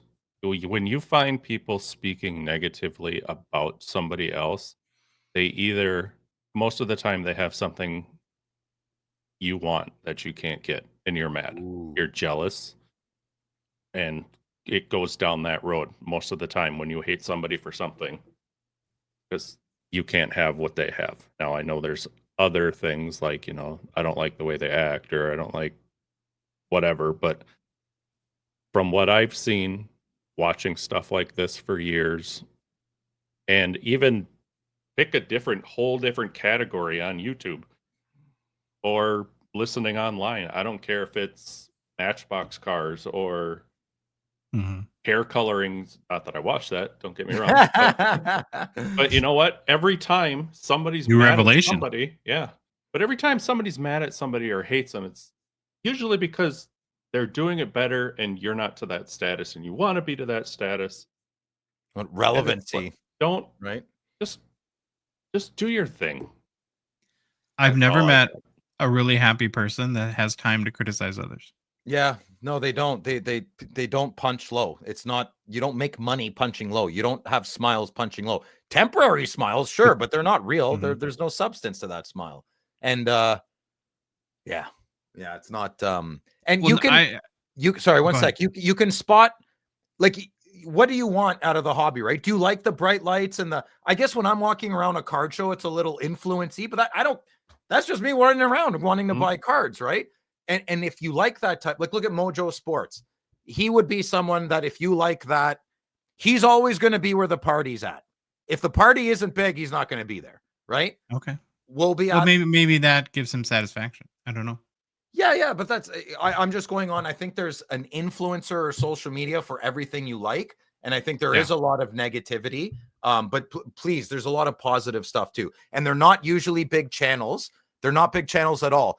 Can I plug something here? Hockey Stick Talk Nation Dan is one of the greatest, one of the best guys on YouTube. Hockey Stick Talk Nation is awesome. So go check it out. He's one of the good guys. And yeah, maybe we should do that. We should showcase some good YouTube hockey card channels sometimes. Did we even Wow, answer his I've question? learned a lot because again, I feel happy now that I live in my own little world, but I just don't have any interest to be part of that Mhm. ecosystem, I guess, where, I just love creating our show. I love the people we get to meet. I understand that people probably don't like me or Louis or Phil, and that's okay. Yeah. Yeah, Louis. Some Wow. people might not like you. It's all right. Okay. But that's okay, right? Because I know that people don't really know me or who I am or what I've been through in my life or what I'm all about. They just like or don't like my content, and that's fine. It's a product, and everyone gets to choose that. But that's why I don't really invest anything into that sort of world. And maybe it's to our detriment. I don't know, but I just have No, no you're interest I in it. probably do it too. I probably watch more content because I like getting ideas too, right? Like it's flattering. So, okay, yeah, social media people get mad when they stole my idea. I heard this the other day. They stole my camera angle. Oh, come on. Come on. Mm. Go on. They stole your camera angle. Like, oh, did you see that guy's story? It was exactly like mine. Yeah, you're right, Josh. You just made a good point. Even though I'm laughing at these things, they're still being inputted into my brain. You Mhm. know, Well, Yeah. that's why I've told you guys this before. Being very honest, part of the reason why it's very important to me that this show is as original as it can be. Now, I say as can be because obviously there's things that are original. We call Baba Louie, of course, after Baba Booey, right? And I Yeah. love the Howard Stern show. And so you can't help but be influenced, right, by stuff that you see. But from a like the hobby content perspective, one of the reasons why I don't like consuming a lot of hobby content is I want to because I know that as a human being, I'm going to be influenced, right? And I want to try to keep our whatever we do to feel unique and original. And that by me consuming a lot of hobby content, it would hurt that. Mhm. Maybe I'm wrong, but that's just sort of the approach that I take. You're probably more right than wrong on that. Yeah. Yeah, I just want to feel like that we're doing our thing, and because that's really creative. It's not just saying, "Oh, this person's doing something that's successful, so how do I do it too for me to be successful?" This to me is really, it's I love to create, and it's part of my creative expression, and so that kind of protecting that is important to me. And that sounds very kind of bougie, but No, no, it that's how I makes feel. sense, man. I have such a different take. Like when I finished watching something, like I watched like 2.5 hours of Jeremy's show last night. It was awesome. I Mhm. love that. Mhm. Like sometimes it Oh, he get does like a I great said, job. sometimes it gets too serious for me, or I just, but I scroll ahead or whatnot. But I absolutely love that show. And I love just being around hockey card talking. And Mhm. sometimes when I finished that, I was like, well, 2 hours, I could have edited that Quebec City, right? So then I was like, oh, Phil, why'd you do that? Well, no, that's okay. I love watching Jeremy's show, and it's good. That's good input for the most part, So Mhm. a healthy balance is good too of social media and creation. Can we move on? Oh, Please. please. Facebook, Andrew asks you, how would you feel if Upper Deck bought back old jersey cards or patch cards to destroy them and use them for new products? Maybe to make jersey auto cards of Hall of Famers with limited to no jerseys left. I'm okay with it, actually. As long as they can verify the authenticity of the jersey. As long, It's as long as it's not the last one, like Bobby Orr's last NHL game. Yeah, let's cut it up. yeah. I'm like, no, no, no, no. No, he's saying like buy like we have like a lot of these, like you can get a Bobby Orr dual jersey card for $10. Mhm.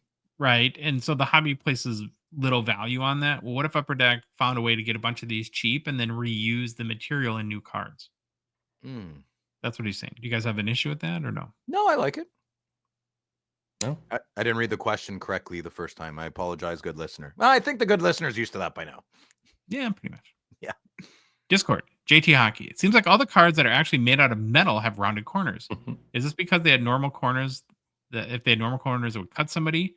Did Upper Deck or another card company learn a hard lesson about this? So rounded is the new norm or now the norm? Are there metal cards in existence with sharp corners? And a follow-up question, does Upper Deck round off the corners of printing plates once production is complete? Well, I firmly assume that it's a legality issue. Yeah, if you had pointy metal corners that people would slip their fingers and It's you would have... It's an American thing because this country is sue happy. So it's a CYA. It has to be. Yeah, we don't really sue people up here. I don't Oh, think. really? You You're can not either. litigious? Oh. Yeah. But actually, it did make me. I never considered that about printing plates. As of course, they had square corners at one point, and they must round them to put them in packs. So. They get out the angle grinder. And then he asks, after the completion of the Four Nations tournament, will we have a quadruple gold club? And will the Four Nations trophy be bronze? So we'd have gold, silver, and bronze, and quadruple gold. Copper. I hope not. That still burns me. Let's talk about like things that are, that I can't get past. I can't get past gold. What, the golden goal? No, the fact that you have this triple gold club for winning a gold medal in the Olympics, Yes. a gold medal in the World Championships, and the silver frickin' Stanley Cup. So how is that triple gold? I don't know. Maybe there's a gold inglet. Well, it's a gold is it's a metaphor for being a champion. I know it is, but it's stupid. But I can't get past it. I'm sorry. Well, what would you change it to then? No. What's the suggestion? Don't give me problems. Give me solutions. Oh. I don't know. Well, I'm right. Okay, we're gonna move on. Discord, Mad Dog Nav 78. What if print runs Easter eggs were fully announced or promoted? No. Yeah, I think they're going this way though. It seems like the last. I love Easter eggs. I love unannounced. I love trying to figure out how rare they are. I think it adds a awesome dimension to the hobby. What they should have a print run after 5 years. Come on. I like the mystery. Instagram bent corners. Recent episodes talk about base having no value when nothing could be further from the truth. From a hobby standpoint, sure, but I take my base to give to nephews and kids in need. It's not really a question, but more of a suggestion. Collectors could start a cards for kids drive. The argument is there that kids also don't want base, but the right kids do. Well, the right kids didn't come to the card show, dang it. Yeah. And when we talk about base having no value, we're talking about monetary value. Yes. Not. So yes, I understand we get a little glib about that. So point well taken, bent corners. But Louis given out. We just had 20,000 cards in the last year on the show, right? Probably, yeah. I got another 30 to 40 to get rid of. Listen, I made a good point here. The world has basically stopped making babies, right? Our population is going to decline soon. There's more base cards produced every year by card manufacturing companies than babies being born. So maybe the problem will never get solved. That was that was different. I don't know. Population thing, though. Sure. Okay. Instagram, Kevin B. Smith. This has been discussed before, but how much more frustration will collectors have with Upper Deck now that the McDavid Young Guns Gold Outburst has been pulled on e-pack? Personally, I'm growing tired of not knowing that I have zero chance to hit a big chase card. I don't buy e-pack. They should let us know with chase cards what can be found where. Cheers. Okay, Louis, let you jump in on this one. Yeah, this is probably the biggest opinion I have between e-pack and physical cards. And I don't like that you don't know where it is, because if I'm going, I don't like Kevin, I don't do e-pack. So I'm going to go out and buy hobby boxes and trying to hit the card. And then I find out, well, I've been buying these for so long and now it's in an e-pack and somebody pulled it. I would have taken my hobby purchases a different direction if that was the case. Maybe then I would have bought e-pack to get it if that's the card I wanted. I don't know. I'm not good at explaining what's going on in my head with this right now, but I just don't. Welcome to my life, brother. Yeah, but I just don't like that you don't know where it's at. Doesn't where it's at. All right, Phil, what do you think? Me? Yeah. I don't have a strong opinion on this. Disclosure would be cool. But I also like not knowing. You know, so I'm kind of in the middle, as my I guess as my boy Joseph Heller says, it's a catch 22. Yeah. Yeah. I just think it's something we're gonna have to live with.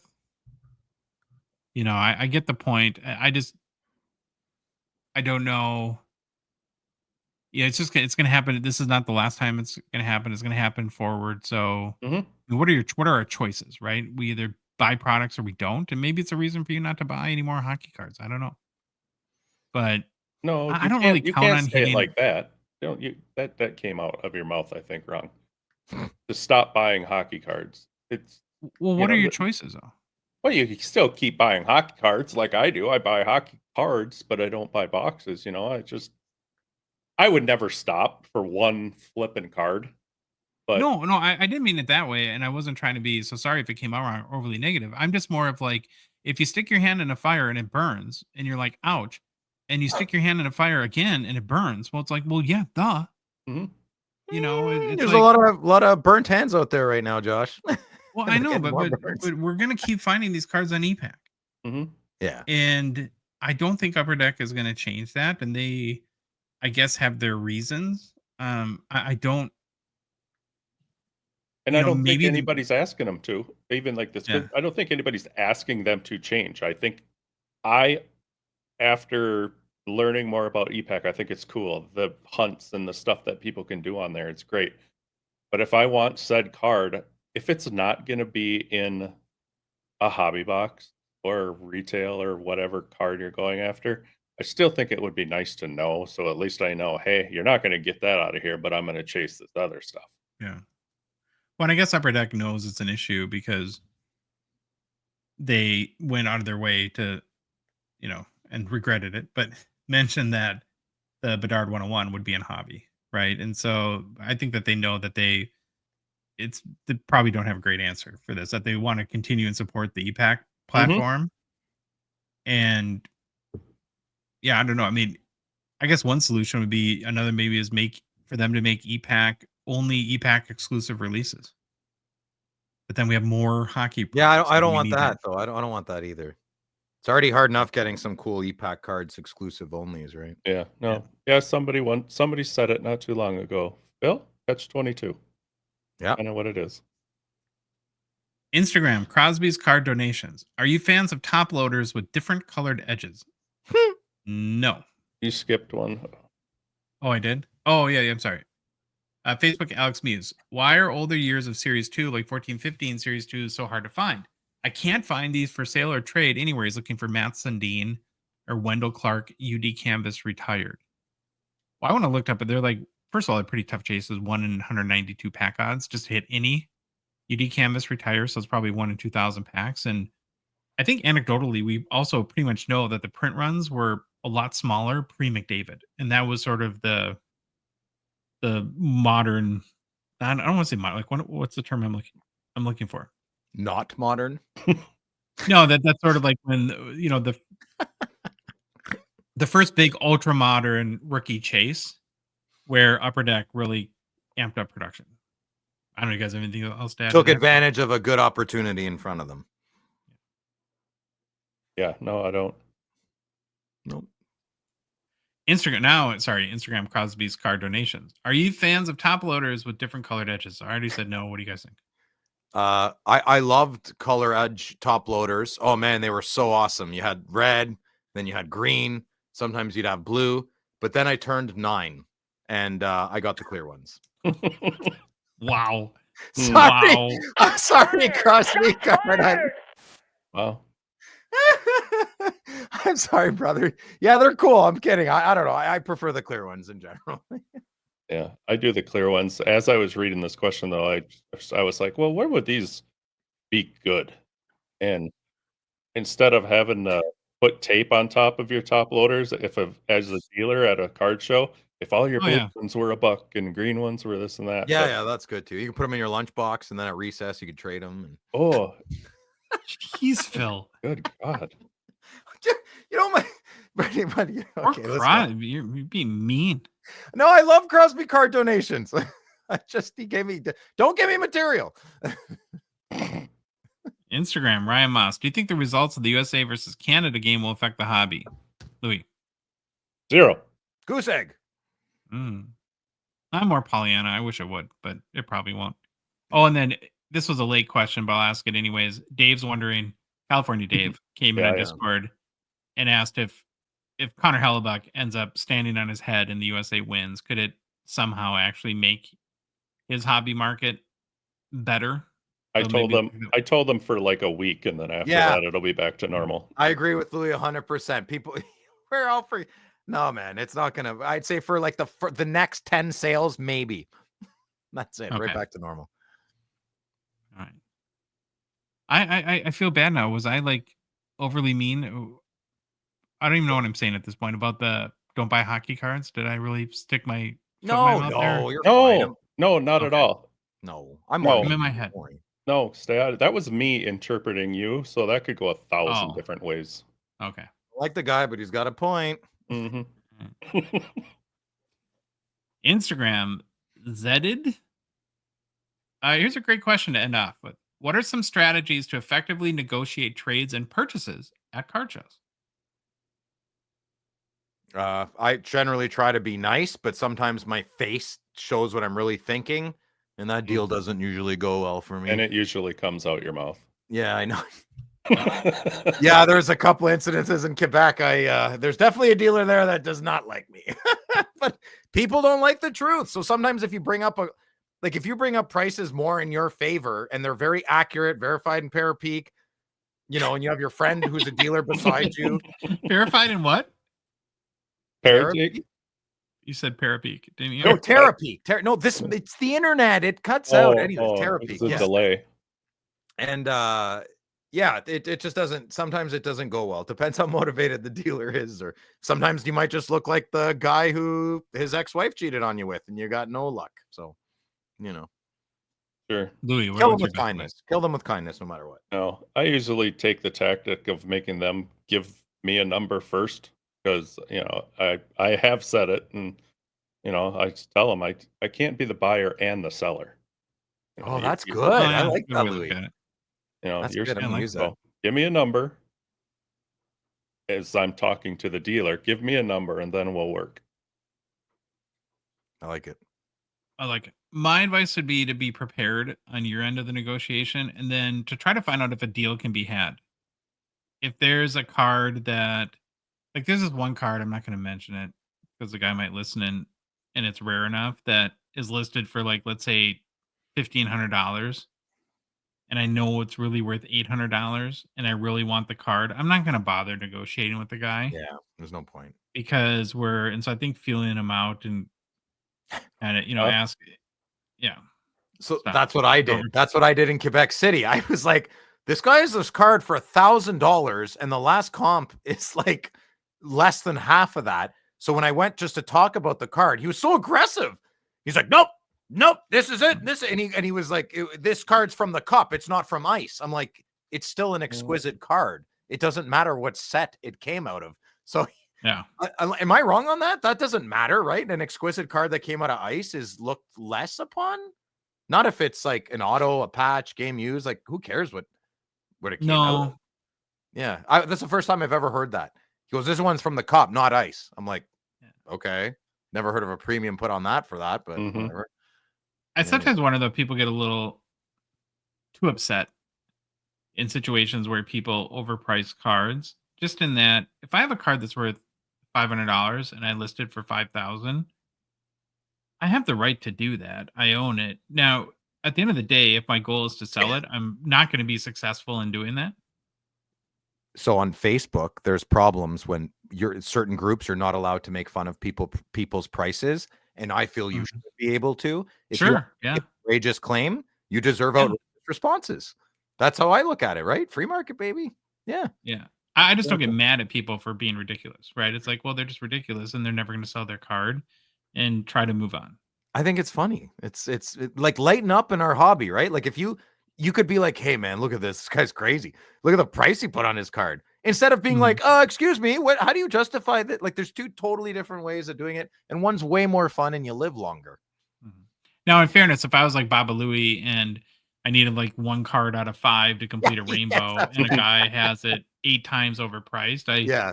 understand the frustration there, but again, the advantage goes in that case to the owner that they can list it for whatever they want, and it's up for Yeah. the marketplace to tell them based on their action or inaction whether or not that's a good price or not. And yeah, Mhm. so And get a good entourage, because then you can not vent to the dealer because you want to keep a good relationship with that dealer that's overpriced his card. You vent to Phil, you vent to Josh, you vent to your boys, right? mhm.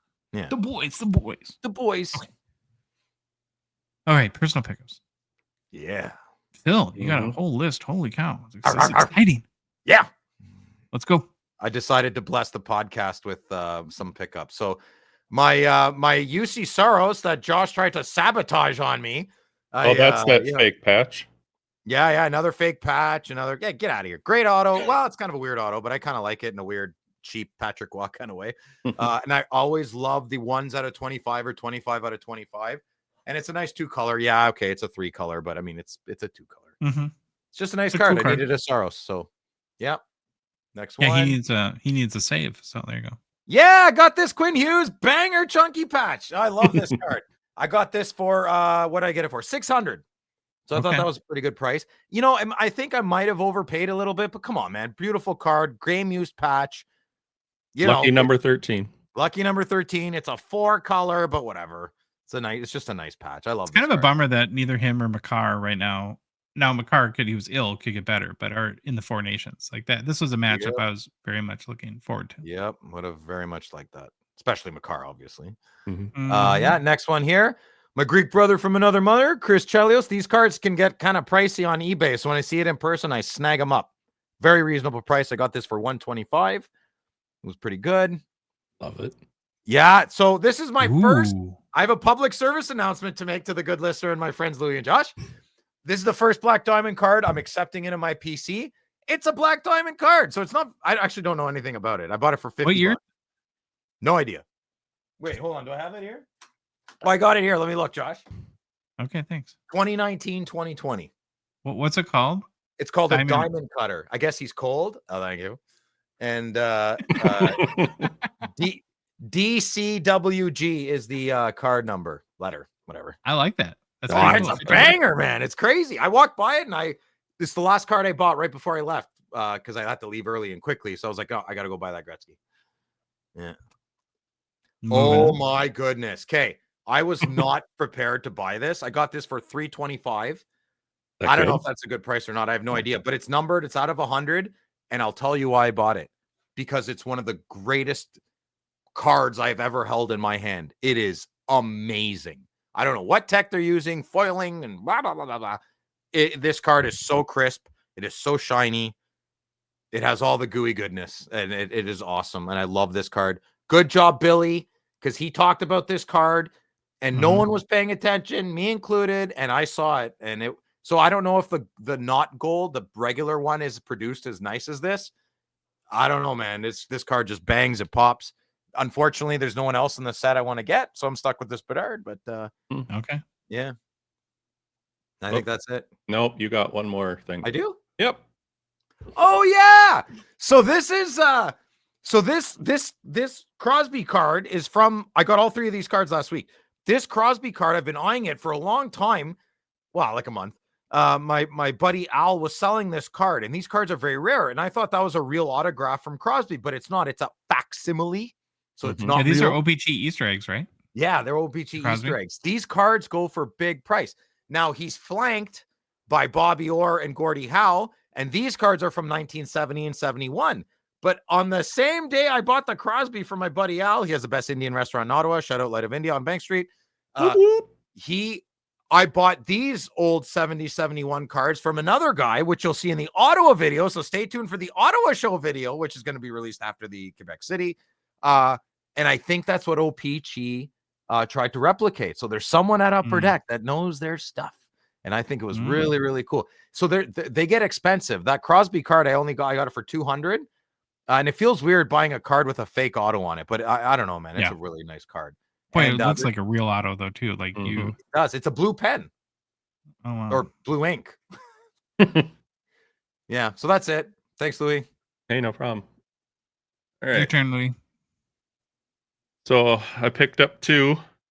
Nice. First one, I don't know. I was telling Josh is a 0506 Flair Ultra Ovechkin Scoring Kings, and this card has just been digging in my craw for the last month. Digging into my hip. I don't know why. It's out of my realm of things I'm collecting right now, but for whatever reason, I thought, hey, rookie year, he breaks the Mhm. record, Scoring Kings. I just thought it was kind of cool. So I picked that up, and then I got this 0910 O-Pee-Chee Rainbow Mike Modano, and this is the card that I think triggered my song that Josh played for me last week about, I don't remember what I said, idiotic price maker guy on eBay or whatever. Yeah. Somebody's got it on eBay and wants an absurd amount of money for it, so I lowballed him and even gave him $2 in his favor, benefit of the doubt, and he declined my offer and blocked me from making any more offers. So Oh, I found another one yesterday for $2. Good. So Bill, can I get a suck it, Trebek? yeah, suck it, Trebek. That's ridiculous. Super serious. Oh, you deal. gotta See, clip that's what that. I'm talking about. The guy's like super serious. Oh God, ridiculous. So Write that down, Good for Louis. you, You Louis. gotta, Good you for gotta you. clip suck it, Quebec. yeah, it just drove me nuts. I'm like, this is not a $25 card, dude. No, that's ridiculous. Oh, silly. Ridiculous. Silly. All right, I got nothing And- because I have no time to be a collector, and it's sad. 3 times this week I thought I'm going to sit down and look at cards, and it didn't happen. I'm more testing for the expo. Are you? Why? No, you're not. It's You don't been- buy much. Stuff. All right. What are you gonna buy? Well, I was with you when you bought the seismic gold Wayne Gretzky, Yeah. was it? Yeah, I'm buying image optimizations to make the checklist site faster. That's my personal pickups. So there we go. You sucky baby. Let's go. Come on. We need more JPEG. Oh, God. All right. If you like the episode, please leave a rating and review on Apple, Spotify, whatever podcast app you listen to us on. If you love the show, you want to support us, want to chat with us on the Hockey Cards Discord server, please consider a $5 a month donation. Join our $2.99 support level tier on Patreon. Don't go through Apple iTunes because they'll charge a stupid amount of money that they just get. Do it on your Android or computer. The link is on the show description within our Instagram, TikTok profile. Show descriptions on both YouTube and podcast. I meant, by the way, too, on our website, hockeycardsgongshow.com, is become a patron link, or Patreon website directly, patreon.com, and then just search for Hockey Cards Gongshow. We are on social media. Follow us on Instagram, Facebook, TikTok, Twitter, and YouTube. And boys, the Hockey Cards Gongshow podcast is a production of Dogbox Ventures LLC. Louis, take us out. Bye. It's the Gong Show, we're dropping the facts. Hockey cards on fire, no holding us back. Josh looking sharp, the face of the scene. Feeling pork chop pants, rocking it clean. Baba Louie in the booth, he's the man with the plan. The best producer in all the land. Gong Show Nation, let's hit the flow. It's the Hockey Cards Gong Show, let's go, let's go. Wanna say it a minute.